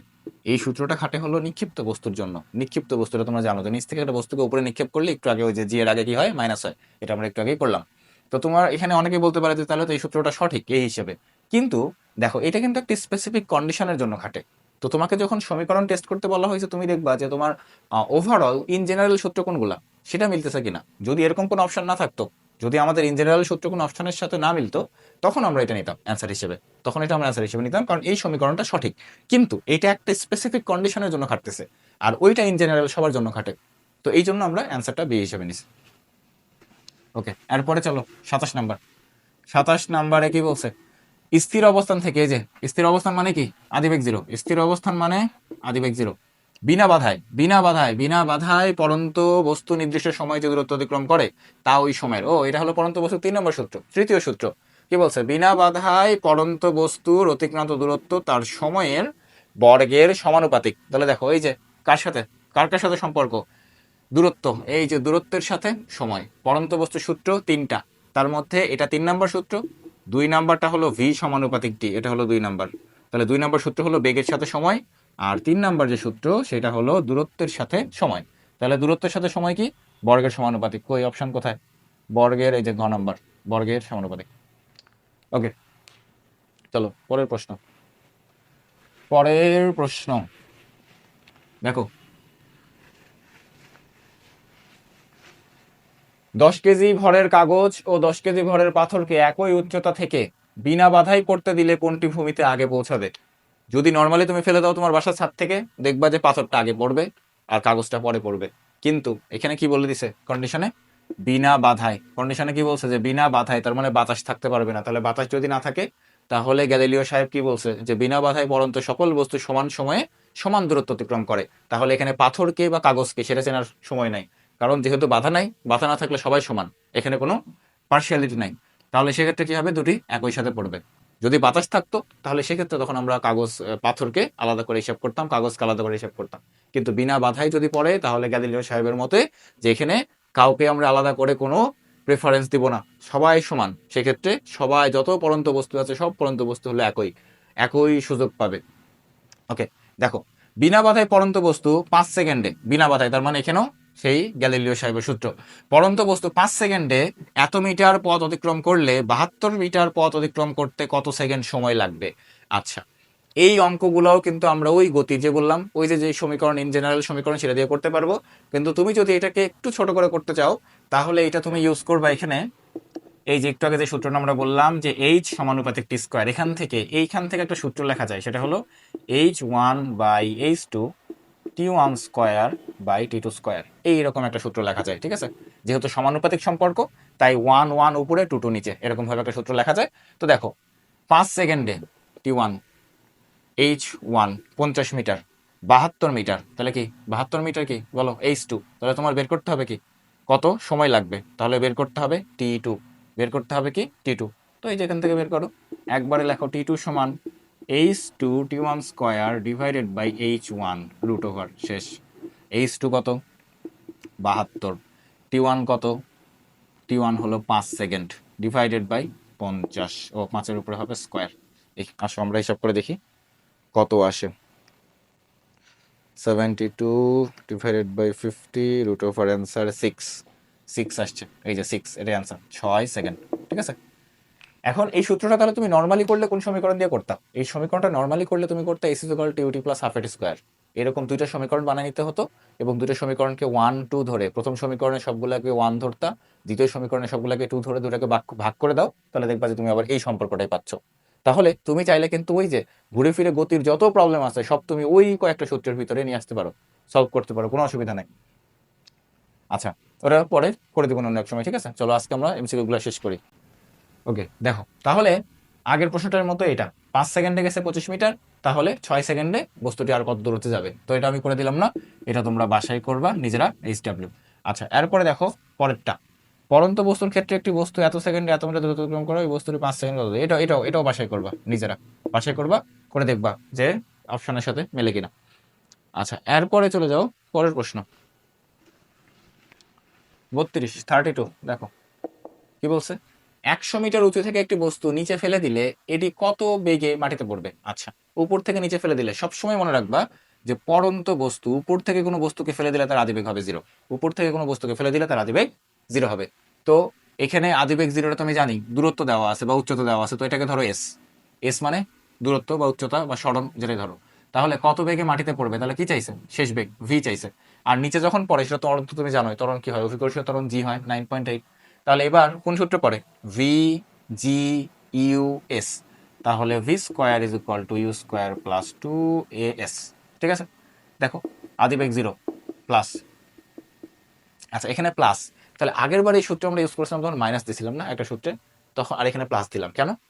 যখন তুমি কোনো একটা বস্তুকে উপরের দিকে পাঠাও, যখন তুমি কোনো একটা বস্তুকে উপরের দিকে পাঠাও, ভালো করে খেয়াল করো, বস্তু যাচ্ছে কোন দিকে, উপরের দিকে। জি টানে কোন দিকে, নিচের দিকে। আর তুমি যখন একটা বস্তুকে নিচের দিকে ফেলো, তাহলে বস্তু নিচ দিকে, জি এর দিক তো চেঞ্জ হয় না, জি সবসময় তোমাকে নিচেই টানবে। তুমি বস্তুকে উপরে পাঠালেও জি নিচে টানবে, তুমি বস্তুকে নিচে ফেললেও জি নিচেই টানবে। তাহলে তুমি যখন বস্তুকে তুমি নিচে ফেলতেছো, তখন তোমার বস্তুর দিক কোন দিক, নিচের দিকে। জি এর দিক কোন দিক, নিচের দিকে। দুইটা কি একই দিক হয়ে গেছে না? তো এই জন্য এটা প্লাস। তাহলে 2 × জি আর এস হলো 100। তো জি এর মান বসাই দাও। জি এর মান কত, 9.8। আচ্ছা, এরপরে ভি রুট করো, 2 × 9.8 × 100। তাহলে কত হয় দেখি, 9.8 100 44.27। এই যে 44.27, এটাই অ্যান্সার। এত মিটার পার সেকেন্ড এটা বেগ। ঠিক আছে। আচ্ছা, দেখো এখানে একটা ভালো প্রশ্ন আছে। পড়ন্ত বস্তু, পড়ন্ত কোনো বস্তু, তাহলে পড়ন্ত কোনো বস্তু মানেই আদিবেগ 0। পঞ্চম সেকেন্ডে কত দূরত্ব অতিক্রম করবে? আচ্ছা, এটা কিন্তু 5 না, পঞ্চম। 5 সেকেন্ড কিন্তু আলাদা জিনিস, পঞ্চম সেকেন্ড কিন্তু আলাদা জিনিস। তো পঞ্চম সেকেন্ডের জন্য কি করবা, পঞ্চম সেকেন্ডের জন্য ওই গতির লিস্টের ভিতরে একটা সূত্র ছিল, দেখো S is equal to S T H. T H মানে তম সেকেন্ড। তাহলে ইউ প্লাস হাফ এ 2t - 1। আচ্ছা, তাহলে আদিবেগ 0। এরপরে দেখো হাফ এ, এ মানে কি, ত্বরণ। ফেলতেছে কোন দিকে, নিচের দিকে। তাহলে কি জি প্লাস হবে না মাইনাস হবে? অবশ্যই প্লাস হবে, জি নিচে টানে, বস্তু পড়তেছে নিচে, তাহলে জি প্লাস। আর এখানে কত সেকেন্ড, পঞ্চম, তাহলে পঞ্চম সেকেন্ডের জন্য টি এর মান বসবে 5। তাহলে 5×10 - 1। তাহলে এখানে 4.9 × 9 কত হয় দেখি, কত হয়, 4.9 × 9 44.1। এই যে 44.1 মিটার। এটাকে কিন্তু অন্যভাবেও করা যায়, অনেকে এটা অন্যভাবেও করে, যে পঞ্চম সেকেন্ডে বের করার জন্য 5 সেকেন্ড বের করে, তারপর আবার 4 সেকেন্ডে বের করে দুটাকে ভাগ মাইনাস করে দেয়। তো ওইটাও তুমি করতে চাও, করতে পারো চাইলে। কিন্তু এটা যদি তুমি করো তাহলে খুব অল্প সময়ের মধ্যে এটা করতে পারবে। আর এটা হলো সেই গতির ভিতরে যে কয়েকটা সূত্র ছিল তার মধ্যে এই সূত্রটা ইনক্লুডেড। এটা মনে হয় তোমাদের বইতে, এসএসসির বইতে আছে কিনা, বাট তুমি এটা অঙ্ক করতে পারবে, এভাবে কোনো অসুবিধা নাই। এটা চাইলে তুমি লিখিত তো এই সূত্র ইউজ করতে পারো, কোনো অসুবিধা হবে না। ওকে, তাহলে চলো পরবর্তী প্রশ্নে চলে যাই আমরা। আচ্ছা, জি এর সমান বেগে, দেখো 34 নাম্বারটা দেখো, জি এর সমান বেগে খাড়া উপরের দিকে নিক্ষিপ্ত বস্তু পতিত হতে কত সময় নেবে? আচ্ছা, পতিত হতে, দেখো তুমি একটা বস্তুকে এইভাবে খাড়া উপরের দিকে নিক্ষেপ করছো, তাহলে পতিত হওয়া মানে কি, সে প্রথমে আগে উপরে যাবে, সে প্রথমে আগে উপরে যাবে, তারপরে সেখান থেকে ঘুরে আবার সে গিয়ে নিচে পড়বে। তাহলে উপরে যাবে, গিয়ে আবার সে নিচে পড়বে, এইটাকে বলা হয়, এইটাকে বলে বিচরণ কাল। এটাকে বলে বিচরণ কাল। তো বিচরণ কালের সূত্র কি, capital T is equal two 2u/g। এটা দিয়ে একবার হিসাব করা যায়, ওই যে ইউ এর মান দেওয়া আছে বসাই দাও, জি এর সমান বেগে, তার মানে এটাই ইউ। এই যে জি এর সমান বেগে এটাই ইউ, জি বসাই দাও, জি জি কাটা যাবে, তাহলে থাকবে 2 সেকেন্ড। তো অ্যান্সার হবে 2 সেকেন্ড। তো এখন তুমি বলবা যে ভাই আপনি একটু আগেই বললেন যে আমরা এই সূত্র মুখস্থ করব না, তাহলে এটা, এই অঙ্কটাও কি আমাদের ওই ইন জেনারেল সূত্র দিয়ে করা যাবে কিনা? অবশ্যই করা যাবে, অবশ্যই করা যাবে। দেখো V is equal to U plus A T. তো তুমি যখন বস্তুকে উপরে পাঠাচ্ছ, তুমি যখন বস্তুকে উপরে পাঠাচ্ছ তখন এটা কি হয়ে যাবে, মাইনাস। আর এটা কি হয়ে যাবে, জি। ওকে, তাহলে আদিবেগ, তাহলে এখান থেকে আমরা উপরে গেলে কি হয়, তুমি শুধু এক সাইড চিন্তা করো, এক সাইড মানে শুধু যাওয়া। তাহলে উপরে চলে গেলে কি হবে, ভি ইজ ইকুয়াল টু 0 হবে না? তাহলে এখানে 0 বসাই দাও, তাহলে ইউ মাইনাস জিটি। তাহলে জি টিকে এই পাশে আনো, থাকে কি ইউ, টি সমান কি হয়, u/g। তাহলে ইউ আদিবেগ কত, জি দেওয়া আছে নিচে জি, তাহলে কত হলো 1 সেকেন্ড। তাহলে তার যাইতে কত লাগলো, উপরে উঠতে কত লাগলো, 1 সেকেন্ড সময়। এখন আবার নামতেও 1 সেকেন্ডই লাগবে, ডাবল করে দিলে হয়ে গেল। এখন তুমি বলবা যে কেন ভাই, কেমনে বুঝলেন যে নামতেও 1 সেকেন্ড লাগবে? দেখো, ওঠার সময় যেই হারে যেই হারে মানে জি, জি কত 9.8, এটা তো ফিক্সড। তাহলে ওঠার সময় যেই হারে বেগটা কমছে, নামার সময় আবার ওই যে 0 থেকে শুরু হয়ে আস্তে আস্তে আস্তে আস্তে একটু একটু করে বেগ বাড়বে ওই হারে, মানে 9.8এই। কারণ ওঠার সময় 9.8-এ যখন কোনো বস্তুকে পৃথিবী টানে, নামার সময়ও 9.8-এই টানে। বিষয়টা এমন না যে ওঠার সময় একভাবে টানবে, নামার সময় একভাবে টানবে, বিষয়টা এমন না। তাহলে ওঠার সময় যেভাবে টানবে, নামার সময় ঠিক সেম ভাবেই টানবে। তাহলে ওঠার সময় যদি 9.8 করে বেগ কমে, নামার সময় আবার 9.8 করেই বেগ বাড়বে। তাহলে আস্তে আস্তে বেগ বাড়তে বাড়তে বাড়তে বাড়তে মাটি পর্যন্ত যখন আসবে, তখন তুমি যেই বেগে নিক্ষেপ করছো ওই বেগটাতেই আবার সে মাটিকে আঘাত করবে। তাহলে ওঠার সময় যদি 1 সেকেন্ড লাগে, নামার সময় 1 সেকেন্ডই লাগবে। তাহলে টোটাল কত হবে? 1 + 1 মিলে 2 সেকেন্ড। এই চাইলে তুমি এই সূত্র দিয়ে এইভাবেও করতে পারো, চাইলে তুমি এই সূত্র ব্যবহার করে একবারেও করতে পারো, তোমার ইচ্ছা। তবে ওই যে বললাম, তুমি সবসময় চেষ্টা করবা যে আগে বেসিকগুলো ভালোভাবে শিখে রাখার, তার পরবর্তীতে তুমি যদি কোন ছোটখাটো সূত্র ইউজ করতে চাও, ইটস ওকে।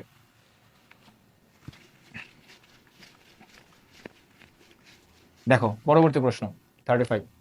35 দেখো, 35-এ কি বলছে? কোন লেখচিত্রের মাধ্যমে ত্বরণ নির্ণয়, কোন লেখচিত্রের মাধ্যমে ত্বরণ নির্ণয় করা যায়? ত্বরণ, ত্বরণ কি? এই ত্বরণ কি? বলো ত্বরণ কি? ত্বরণ হলো বেগের সাথে সময়ের সাথে, সরি, সময়ের সাথে বেগের পরিবর্তন। সময়ের সাথে বেগের পরিবর্তন, তাহলে কি সময়ের সাথে বেগের পরিবর্তন হলে সময়ের সাথে বেগ, তাহলে এমন একটা লেখচিত্র লাগবে যেখানে কি সময় থাকবে এবং বেগ থাকবে। দূরত্ব আর সময়, সরণ আর সময়, বেগ আর সময়, বেগ আর সময়, এটাই হবে অ্যান্সার। বেগ সময়, এটা হবে অ্যান্সার। এখন সরণের সাথে সময় লেখচিত্র থেকে কিন্তু ত্বরণ পাওয়া যায় কিভাবে? দেখো, এই একটা গ্রাফ যদি একদিকে আমি বেগ আর একদিকে সময় দেই, তাহলে এই যে লেখচিত্রটা, এটা দ্বারা বোঝায় যে ত্বরণ। কারণ দেখো, প্রত্যেকটা বিন্দু তুমি চিন্তা করো যে এই বিন্দুতে বেগও উপরের দিকে উঠছে মানে বেগ বাড়ছে, ডানে গেছে মানে সময় চেঞ্জ হয়েছে, আবার ডানে সময় বাড়ছে, উপরে যাওয়ার কারণে বেগও বাড়ছে, তার মানে এটা ত্বরণ বোঝাচ্ছে। রেখাটা কি বোঝাচ্ছে? ত্বরণ।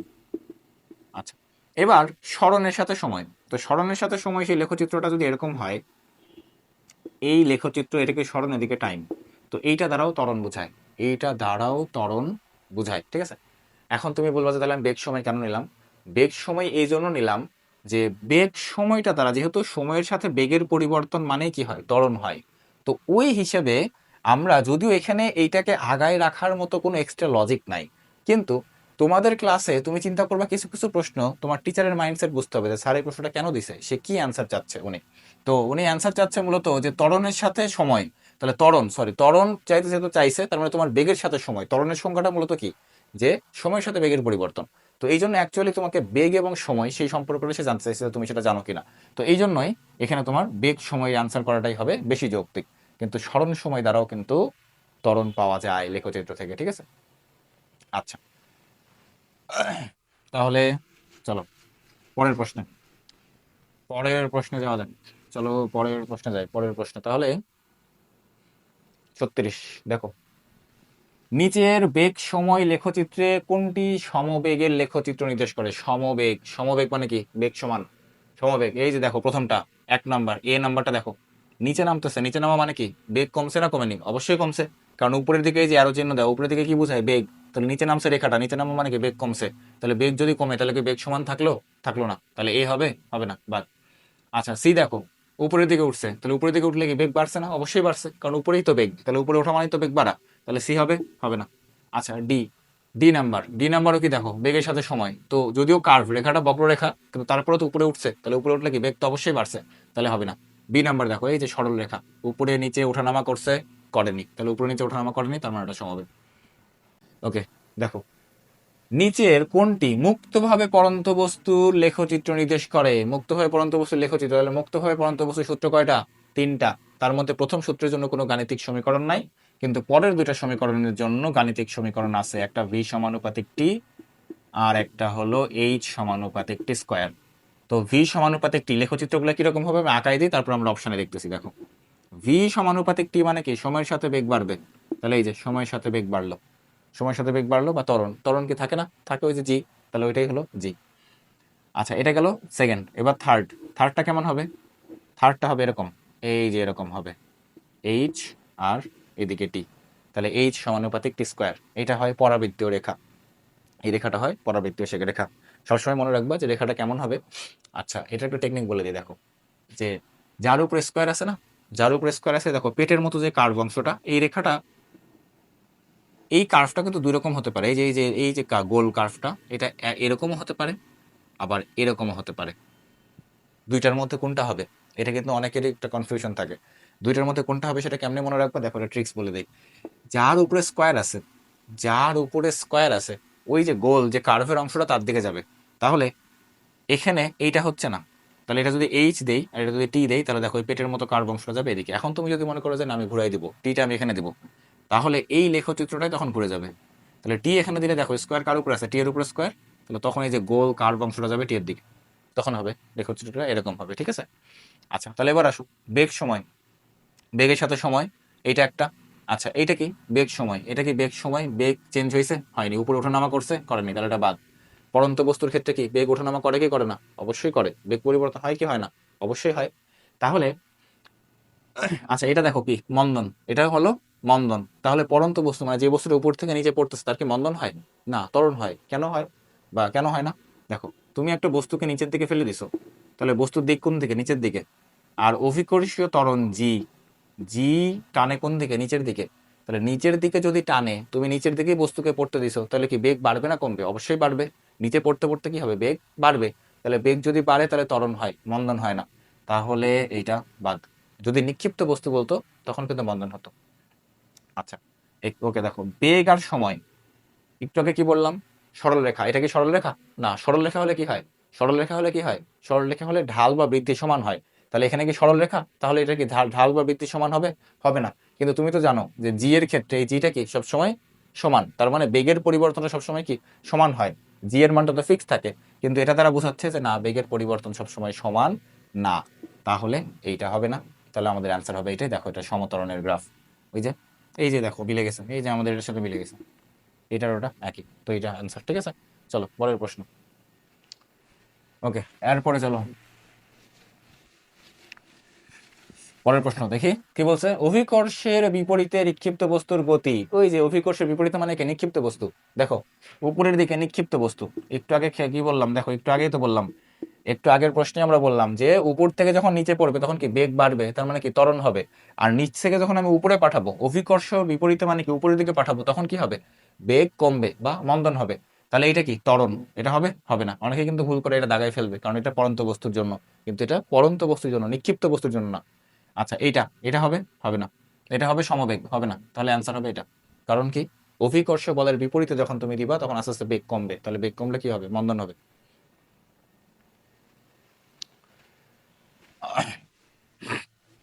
দেখো এটা একটা ভালো প্রশ্ন। খাড়া উপরের দিকে নিক্ষিপ্ত বস্তুর ত্বরণ বনাম সময় লেখচিত্র কেমন হবে, কার কার সাথে কার, ত্বরণের সাথে সময়।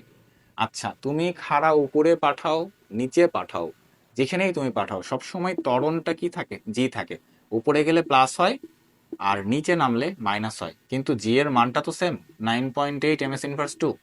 তার মানে ত্বরণ তো ত্বরণের মান তো চেঞ্জ হয় না, ত্বরণের মান চেঞ্জ হয়, ত্বরণের মান কখনোই চেঞ্জ হয় না, ত্বরণের মান ফিক্স থাকে। হ্যাঁ সেটা হতে পারে পজিটিভ অথবা নেগেটিভ, কিন্তু মানটা কিন্তু ফিক্স, অলওয়েজ 9.8 হয়। তাহলে এটা দ্বারা কি বোঝাচ্ছে দেখো, এই যে এটা দ্বারা নিচের দিকে নামা মানে কি, ত্বরণ কমে যাওয়া, নিচের দিকে নামা মানে কি, ত্বরণ কমে যাওয়া। ত্বরণ কি কমে, কমে না, ত্বরণ কি ফিক্স থাকে, 9.8 থাকে। আচ্ছা এটাও যখন নিচের দিকে নামছে তার মানে কি ত্বরণ কমে যাওয়া, কমে না। এটা উপরের দিকে উঠছে তার মানে কি ত্বরণ বাড়া, ত্বরণ কি বাড়ে, বাড়ে না, ত্বরণ সবসময় ফিক্স থাকে, 9.8 থাকে। তাহলে এই যে দেখো এটা অ্যান্সার, এখানে কি ত্বরণটা ফিক্স আছে। ওই যে সমবেগের, এটা বেগ হলে তখন কি হতো, সমবেগ হতো। সবসময় তোমার গ্রাফের ক্ষেত্রে দেখবা যে কার সাথে কার গ্রাফ এই একই রকম দেখতে, যদি এখানে এর জায়গায় তুমি ভি দিয়ে দাও তখন সেটা হয়ে যাবে কি সমবেগ। ঠিক আছে, আচ্ছা চলো পরবর্তী প্রশ্নে চলে যাই।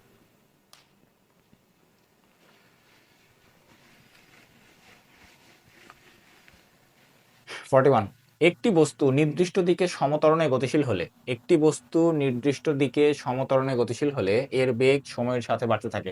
হ্যাঁ সমতরণ মানে কি, সমতরণে গতিশীল হলে কি অবশ্যই তার সময়ের সাথে বেগ বাড়বে। বস্তুটি অসমবেগে চলবে, হ্যাঁ কারণ সমবেগে যদি চলে তাহলে তো ত্বরণ থাকলো না, তাহলে অবশ্যই ত্বরণ মানে কি অসমবেগে চলবে। বস্তুটি সমান সময়ে সমান দূরত্ব অতিক্রম করবে, সমান সময়ে সমান দূরত্ব অতিক্রম সে করবে না, কেন করবে না, যেহেতু ত্বরণ আছে। তাহলে প্রথম দিকে তো বেগ কম ছিল, তাহলে বেগ কম থাকলে দূরত্ব যেটা হবে, বেগ যখন বাড়বে তখন কি সময়ের সাথে সাথে দূরত্বটাও বাড়বে। তাহলে বেগ যখন বাড়বে তখন আস্তে আস্তে কি দূরত্ব বাড়বে। তাহলে যদি সমবেগে চলতো তাহলে তার দূরত্ব সবসময় সমান হতো, কিন্তু যেহেতু সমবেগে চলতেছে না, ত্বরণে চলতেছে। ত্বরণ মানে কি প্রথমে বেগ কম, তারপরে বেগ বেশি, তারপরে বেগ আরো বেশি। তাহলে বেগ যত বেশি হবে তত আস্তে আস্তে কি হবে, দূরত্বটা বাড়বে নির্দিষ্ট সময়ে। তাহলে 3 নাম্বারটা হচ্ছে না। তাহলে অ্যান্সার হবে কি 1 আর 2, এই যে এ হবে আমাদের অ্যান্সার। ঠিক আছে, চলো পরের প্রশ্ন। সিলিন্ডারের ভিতরে পিস্টনের গতি কেমন গতি? পিস্টনের গতি হলো চলন গতি এবং স্পন্দন গতি। আর স্পন্দন গতিটা কোত্থেকে আসছে? পর্যাবৃত্ত গতি থেকেই। তার মানে তিনটাই, 1 2 ও 3 তিনটাই হবে। দেখো পিস্টনের ভিতরে সিলিন্ডারের ভিতরে পিস্টনের গতি এটা কি, এটা আমি একটু ছোট করে তোমাদের দেখাই দিই। ধরো এইটা একটা সিলিন্ডার আর এর ভিতরে একটা পিস্টন আছে। পিস্টন কি করে, যে চাপ দেয়। পিস্টনের কাজ কি, চাপ দেওয়া।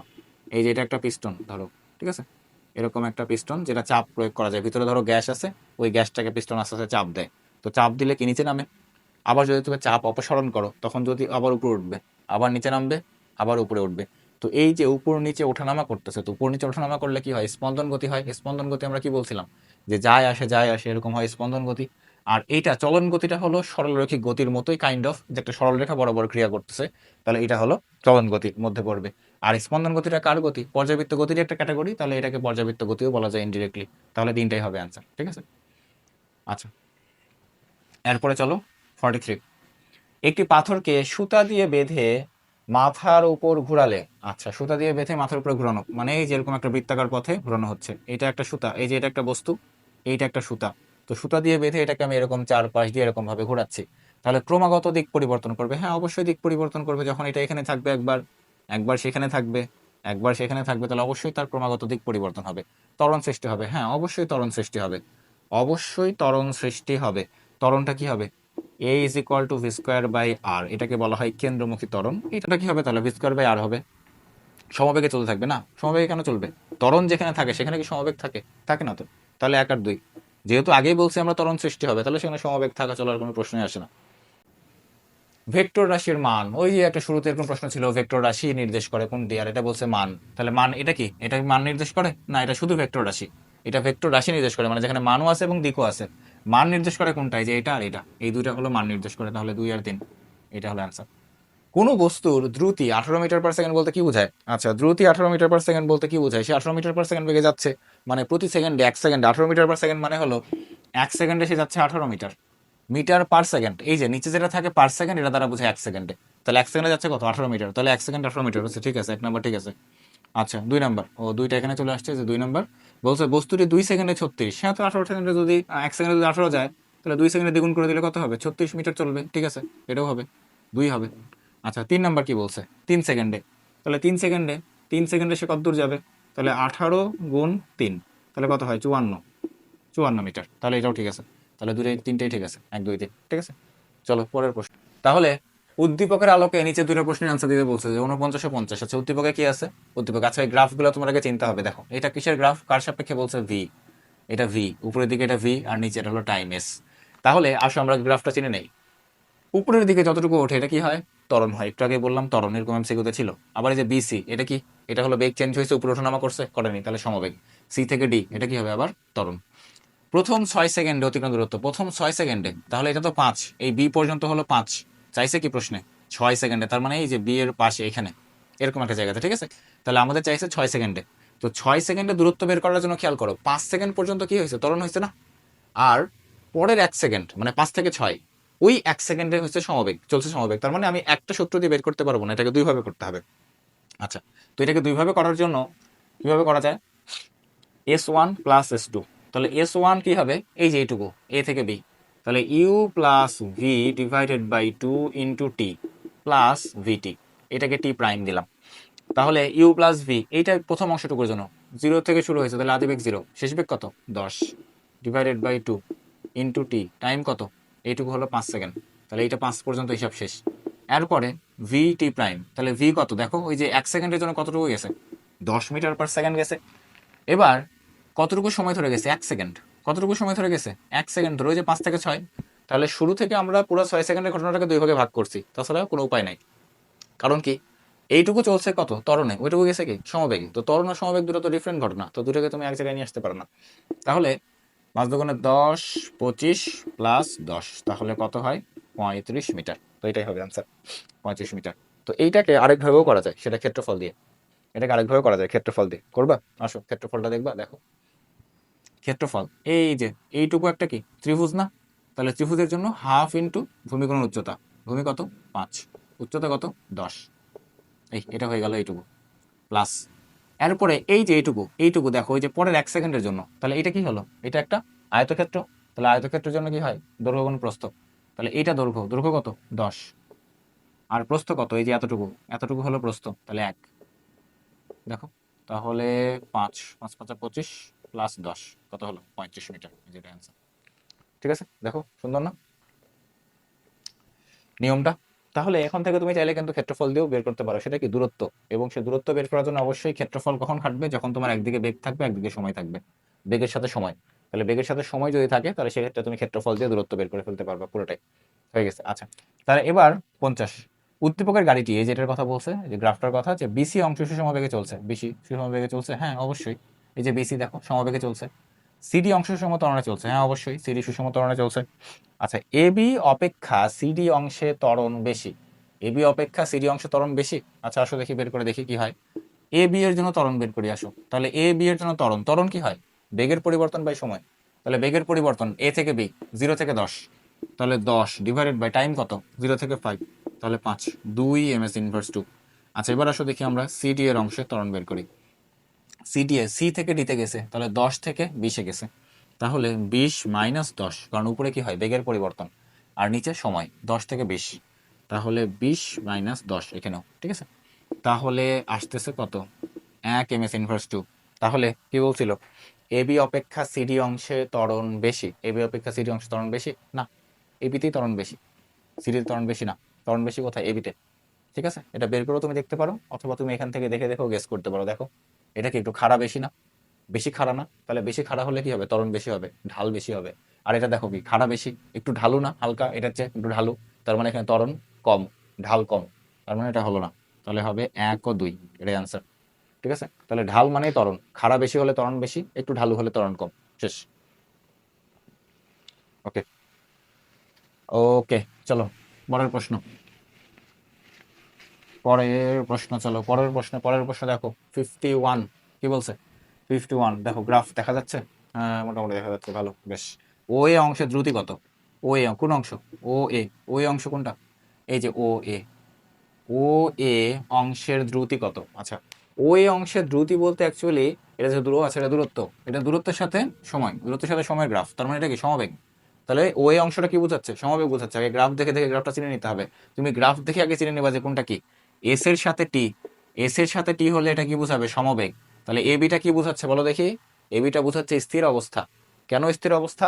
কারণ এদিকে তো এস উপরে ওঠানামা করছে, উপরে উঠছে বা নিচে নামছে না, ওঠানামা করেনি। তার মানে কি এস বা দূরত্ব পরিবর্তন হয়নি। তো দূরত্ব কখন পরিবর্তন হয় না? যখন আমি স্থির থাকি।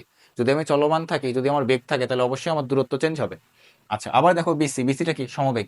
সমবেগ, উপরের দিকে উঠছে, দূরত্ব বাড়ছে সময়ের সাথে সাথে। ওকে, তাহলে এবার ও এই অংশের জন্য কি বের করতে বলছে? বেগ বের করতে বলছে। তো আসো আমরা জানি বেগ সমান কি? সরণ বাই সময়, দ্রুতি। দূরত্ব বাই সময় একই কথা, যেহেতু দূরত্বের গ্রাফ দেওয়া আছে। তাহলে ও এ দূরত্ব কত? এই ও থেকে এ পর্যন্ত কত গেছে দূরত্ব? 10 মিটার। 10 মিটার গেছে, আর টাইম কত গেছে? 10। তাহলে 1 ms ইনভার্স 1 কত? কোথায়? এই যে এটাই আনসার। 53 কি বলছে? 30তম সেকেন্ডে গাড়িটির অতিক্রান্ত দূরত্ব কত? 30তম সেকেন্ড, তম 30তম, 30তম সেকেন্ডে, 30তম সেকেন্ডে। তাহলে তম সেকেন্ডের জন্য দূরত্বের সূত্র কি? টিএইচ, এই যে you plus half A 2t-1, এইটা। তাহলে শুরু হয়েছে কোত্থেকে? 0 থেকে, তো আদিবেগ 0 প্লাস হাফ এ। তাহলে আমার লাগবে ত্বরণ। ত্বরণটা আমরা বের করব। ত্বরণ তুমি কোত্থেকে বের করবা? ত্বরণ তুমি কোত্থেকে বের করবা? দেখো সরল রেখা, একটু আগে কি বলছিলাম যে সরল রেখার ঢাল একই থাকে, প্রত্যেক জায়গাতে ঢাল সমান। তাহলে ঢাল সমান মানে কি? বৃদ্ধিও সমান। আর বৃদ্ধি মানে কি? ত্বরণ। এই যে বেগের সাথে সময়, তাহলে বৃদ্ধি মানে কি?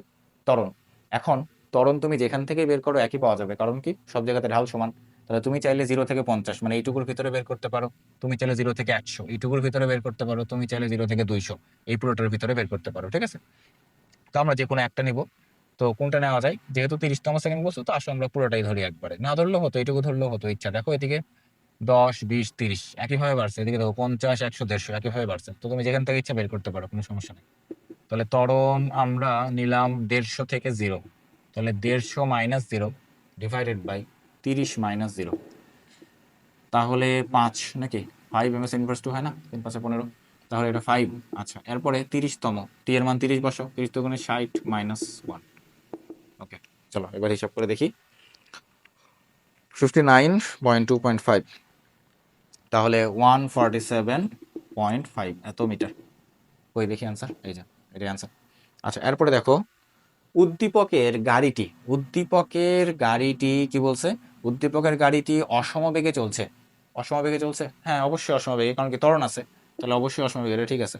সমত্বরণ চলছে, হ্যাঁ এটাও ঠিক, সমত্বরণ। এই তো দেখো প্রতি ক্ষেত্রে, এই যে প্রতি ক্ষেত্রে সরলরেখা, একটা নির্দিষ্ট সরলরেখা মানে কি সমত্বরণ, সমান হারে বাড়তেছে। তার এরপরে এর বেগ দূরত্বের বর্গমূলের সমানুপাতিক, এর বেগ দূরত্বের বর্গমূলের সমানুপাতিক কিনা। আচ্ছা আসো, এটা আমরা একটু টেস্ট করে দেখি যে এর বেগ দূরত্বের বর্গমূলের সমানুপাতিক হবে কিনা। আমরা জানি V square is equal to U square plus 2as, ঠিক আছে। দেখো তাহলে ইউ আদি বেগ 0, এই যেটা 0, এবার তাহলে কি থাকে, V square is equal two 2as।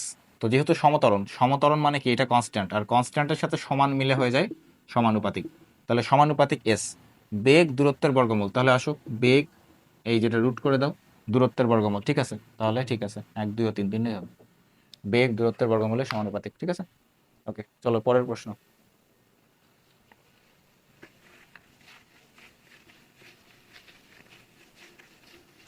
55 60 number দেখো, 55 55 নাম্বারটা কি বলছে? 55 নাম্বারটা কি বলছে দেখো, 55 নাম্বারটা বলছে কিউ এর মন্দন কত। কিউ কিউ কোনটা, এই যে এটা, কিউ এর মন্দন কত, আদিবেগ দেওয়া আছে, সরণ দেওয়া আছে। আচ্ছা, এখানে কিন্তু খুব সাবধান, দেখো আদিবেগ হলো 200 মিটার পার সেকেন্ড, আর সরণ হলো এস, কিন্তু এসটা কি দেওয়া 50 মিলিমিটার, এই যে এককটা খেয়াল করবে সবসময়, এককটা কি মিলিমিটার, তাহলে এটাকে অবশ্যই মিটারে নিয়ে আসতে হবে। তো মিটারে নিয়ে আসার জন্য আমরা কি করবো, 10⁻³ দিয়ে গুণ করে দিব, মানে 1000 দিয়ে ভাগ করা অ্যাকচুয়ালি। তাহলে এখান থেকে তোমার কি চাইছে, মন্দন কত। তাহলে গুলি ছোড়া হলো, তো গুলি একটা নির্দিষ্ট জায়গায় ভেদ করে না, ভেদ করে সেখানে আটকায় যায়, তাহলে শেষ বেগ 0, তাহলে এখান থেকে আমাদের মন্দন বের করতে হবে। তাহলে V square is equal to U square plus 2as, এটাকে যখন তুমি ক্যালকুলেশন করে এখানে এর মানটা বের করবে, তখন এর মানটা পাওয়া যাবে যে -4 × 10⁵ এত এমএস ইনভার্স 2, ঠিক আছে, শেষ বেগ 0। আচ্ছা, তাও একটু করে দেখি হিসাব। ভি স্কোয়ার তাহলে 200 এর উপরে স্কোয়ার ডিভাইডেড বাই 250 10⁻3, হ্যাঁ 4 × 10⁵। আচ্ছা মাইনাস, দেখো এখন অ্যান্সার, দেখো অ্যান্সার খেয়াল করে দেখো যে এই একই মানই আছে, একটা প্লাস একটা মাইনাস, তুমি কোনটা দিবে অ্যান্সার। তুমি যদি এখানে অ্যান্সার সি দাও তাহলে কিন্তু ভুল হবে, অ্যান্সার সি হবে না। কেন হবে না? কারণ প্রশ্নে কি বলছে, মন্দন, এই মন্দন শব্দটাই মাইনাস, ওই মাইনাস মানেই মন্দন, মাইনাসটা মানেই মন্দন। যদি আমি তোমাকে বলতাম ত্বরণ কত, তখন তুমি বলতে -4 × 10⁵। তোমাকে যেহেতু বলছে মন্দন কত, কি বলছে মন্দন কত, তো মন্দন মানেই তো মাইনাস, তাহলে মন্দন মানে যেহেতু মাইনাস, তার মানে অ্যান্সার হবে এটা, মন্দন এত। আচ্ছা, পরের প্রশ্ন দেখো, 59 ও 60 নাম্বার, এখান থেকে অ্যান্সার করতে হবে। একজন ছেলে একটি 20 মিটার ব্যাসার্ধের একটি মাঠ পরিধি বরাবর পরিধির এত অংশ গমন করে। আচ্ছা, 4/3 সরণ কত, দেখো 4/3 কত দূর গেছে, 4/3, তাহলে এখান থেকে যাত্রা শুরু করছে ধরো, তাহলে আমরা আগে 4 ভাগে ভাগ করে নিই, এই 4 ভাগ, তাহলে 1 2 3, 4/3 মানে এই যে এই পর্যন্ত আসছে, এটা হলো কেন্দ্র। কি বলছে একটু আগে, এটা আমি করে দেবো না, তোমরা নিজেরা করবা। দেখো কি বলছে এখানে, যে ছেলেটির সরণ কত, তো সরণ কি, এটা কি আদি অবস্থা, এটা কি শেষ অবস্থা, সরল রেখাটা নাও, এই যে সরল রেখা, তাহলে কি অতিভুজ, এইটা কত 20 মিটার, এইটা কত 20 মিটার, তাহলে এই যে দুইটা বাহু দেওয়া আছে, ভূমি আর উচ্চতা ধরে, ভূমি আর লম্ব ধরে এখান থেকে অতিভুজ বের করে নাও, তাহলে হয়ে গেল। উদ্দীপকের ঘটনাটি ছেলেটির বেগ নির্দেশ করে। তাহলে যদি আমরা এটাকে সরণের সাথে কানেক্ট করি, তাহলে সরণ থেকে কি পাওয়া যায়, বেগ পাওয়া যায়। তাহলে সেই হিসাবে যেহেতু আমাদের অপশনে নাই, তো হিসাবে এখান থেকে চাইলে আমরা বেগ বের করতে পারবো সরণ ধরে। আচ্ছা, দ্রুতি, তাহলে যেহেতু সরণটা কিন্তু এখানে বলছে, ঠিক না, তাহলে সরণ, দেখো সরণটা কিন্তু প্রশ্নে বলছে, উদ্দীপকে কিন্তু বলেনি, তাহলে উদ্দীপকে চাইলে কিন্তু আমি দূরত্ব বের করতে পারতাম, তাহলে দ্রুতিও বের করা যাবে, এটাও নিব আমরা, দ্রুতি নির্দেশ করে। আর পর্যায়বৃত্ত গতি নির্দেশ করে, পর্যায়বৃত্ত গতি নির্দেশ করে না, এটা বাদ, 1 আর 2 এটা নিব আমরা উত্তর, কারণ পর্যায়বৃত্ত গতি নির্দেশ করে না, পর্যায়বৃত্ত গতি হওয়ার জন্য অবশ্যই সময় বলতে হবে, অবশ্যই দিক বলতে হবে, এরকম কিছু বলেনি। তো পর্যায়বৃত্ত গতি, হ্যাঁ বেগ আর দ্রুতি, যদি এখানে সময়ের কথা বলা নেই, বাট চাইলে তো আমরা বের করতে পারতাম টাইম ধরে, যে এত টাইম সে সময় নিছে যাইতে, তাহলে সেখান থেকে তো আমি অবশ্যই বেগ আর দ্রুতিটা বের করতে পারতাম, তাহলে ঠিক আছে, আমরা 1 আর 2 নিতে পারি এখান থেকে। আচ্ছা, পরবর্তী প্রশ্ন,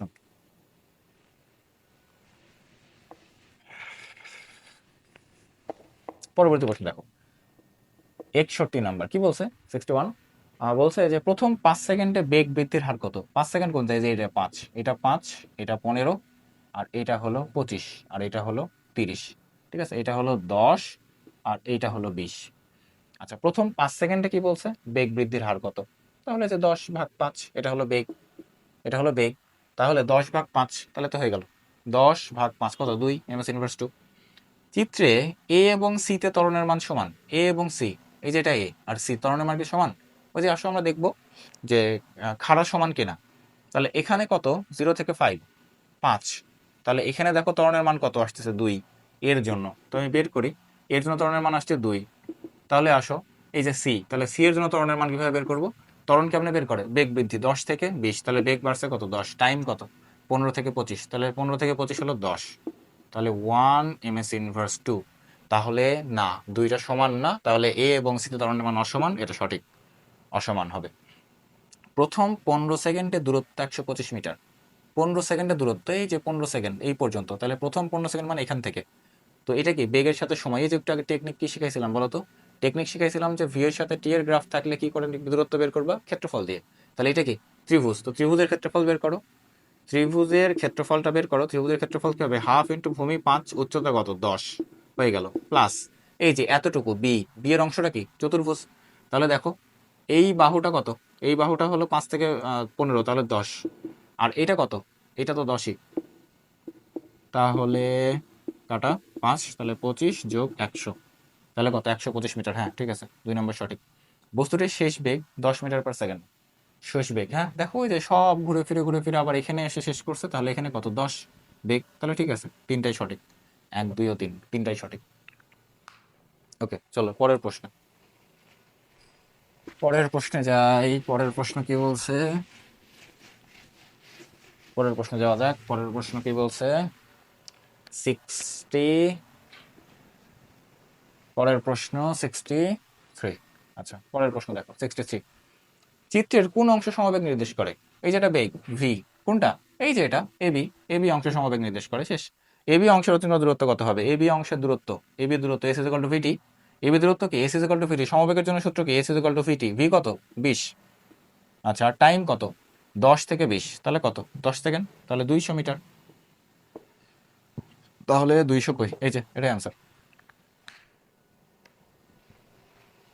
ওকে চলো এবার 65 আর 66, 65 আর 66, তাহলে 65 কি বলছে, 8 সেকেন্ডে দূরত্ব কত হবে, 8 সেকেন্ড।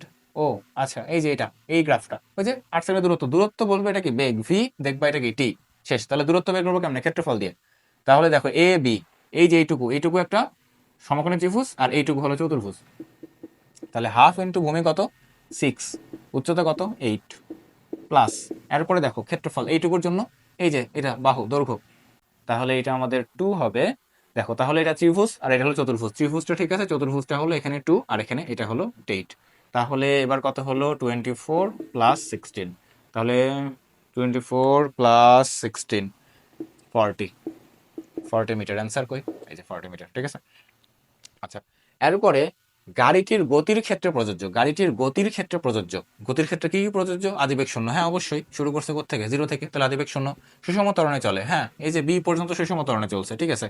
আচ্ছা এরপরে সি নাম্বার বলছে প্রথমে সুষম ত্বরণে ও পরে সমবেগে চলে। ও তাহলে সুষম ত্বরণে চলছে, তাহলে এটা আমরা নিব না, যেহেতু পরবর্তীতে এটাকে আরো স্পেসিফিক করে দিয়েছে, তার মানে পুরো অংশ তো সুষম ত্বরণে চলেনি, কিছু অংশ সুষম ত্বরণে চলছে, বাকিটুকু আবার সমবেগে চলছে, তাহলে আমরা এইটাকে নেই, এইটা বেশি স্পেসিফিক। তাহলে 1 আর 3, তাহলে 1 আর 3 নিলাম, 2 নিলাম না, কারণ পুরো অংশ তো আর সুষম ত্বরণে চলেনি, কিছুটুকু সুষম ত্বরণে গেছে আর পরে সমবেগে বা সমবেগে গেছে। আচ্ছা পরের প্রশ্ন চলো,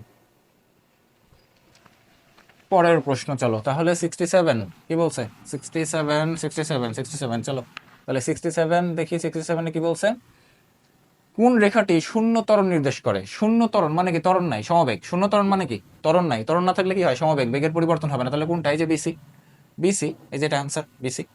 আচ্ছা 68 রেখাগুলো নির্দেশ করে, কি নির্দেশ করে, আসো ও এ, ও থেকে এ বেগ বাড়ছে, তাহলে অবশ্যই এটা ত্বরণ। ও ত্বরণ 2 ms ইনভার্স 2 হবে কিনা সেটাকে চেক করে দেখি। আচ্ছা এই যে এটা হলো 10 পর্যন্ত আসছে, 10, তাহলে 20/10, তাহলে কত হবে, অবশ্যই 2 ms ইনভার্স 2, তার মানে হচ্ছে এক নাম্বারটা, সরি 2 এ টিক দিচ্ছি কেন, এক নাম্বারটা ঠিক আছে। এবার দেখো 2, এবি ও সিডি অংশের ত্বরণের মান সমান। এবি আর সিডি, এবি আর সিডি ত্বরণের মান সমান না, সমান হবে না, কারণ এবি, ও আচ্ছা না, এবি আচ্ছা সমান হতেও পারে, দুটো নিচের দিকে নামছে, আচ্ছা দেখি সমান হয় কিনা। এ থেকে বি 20 থেকে আসছে 10-এ, টাইম কত 10 থেকে 15, তাহলে হবে 10 মাইনাস 20 ডিভাইডেড বাই 10 থেকে 15, তাহলে 5, তাহলে কত হয় -2 ms ইনভার্স 2 মন্দন। আচ্ছা এরপরে আসো সিডি, এরপরে বলছে সিডি, তাহলে সিডি এর জন্য সিডি 10 থেকে 0, তাহলে 0 মাইনাস 10 ডিভাইডেড বাই 25 মাইনাস 20, তাহলে 5, তাহলে -2, তাহলে ms ইন্টু ms ইনভার্স 2, ঠিক আছে, সমান বিসি অংশের দূরত্ব, বিসি, বিসি কোনটা, এই যে বিসি, ও বিসি অংশের দূরত্ব কি হবে, S is equal to V T, B C অংশের দূরত্ব কি হবে, S is equal to V T, V মানে বেগ, বেগ কত 10, আর টাইম, টাইম কত বি থেকে সি, বিতে কত ছিল 15, সিতে কত 20, তাহলে কত 5, তাহলে 50 মিটার। হ্যাঁ ঠিক আছে, তাহলে তিনটাই সঠিক, তাহলে তিনটাই সঠিক, 1 2 ও 3 তিনটাই হবে অ্যান্সার। ওকে চলো পরবর্তী প্রশ্ন 6-9, আমাদের আজকের ক্লাসের জন্য এইটাই শেষ স্লাইড এবং এটাই শেষ প্রশ্ন, এই দুটাই। তাহলে কি বলছে গ্রাফে, বেগের সাথে সময়, বেগের সাথে সময়ের গ্রাফে ত্বরণ, সমবেগ, মন্দন।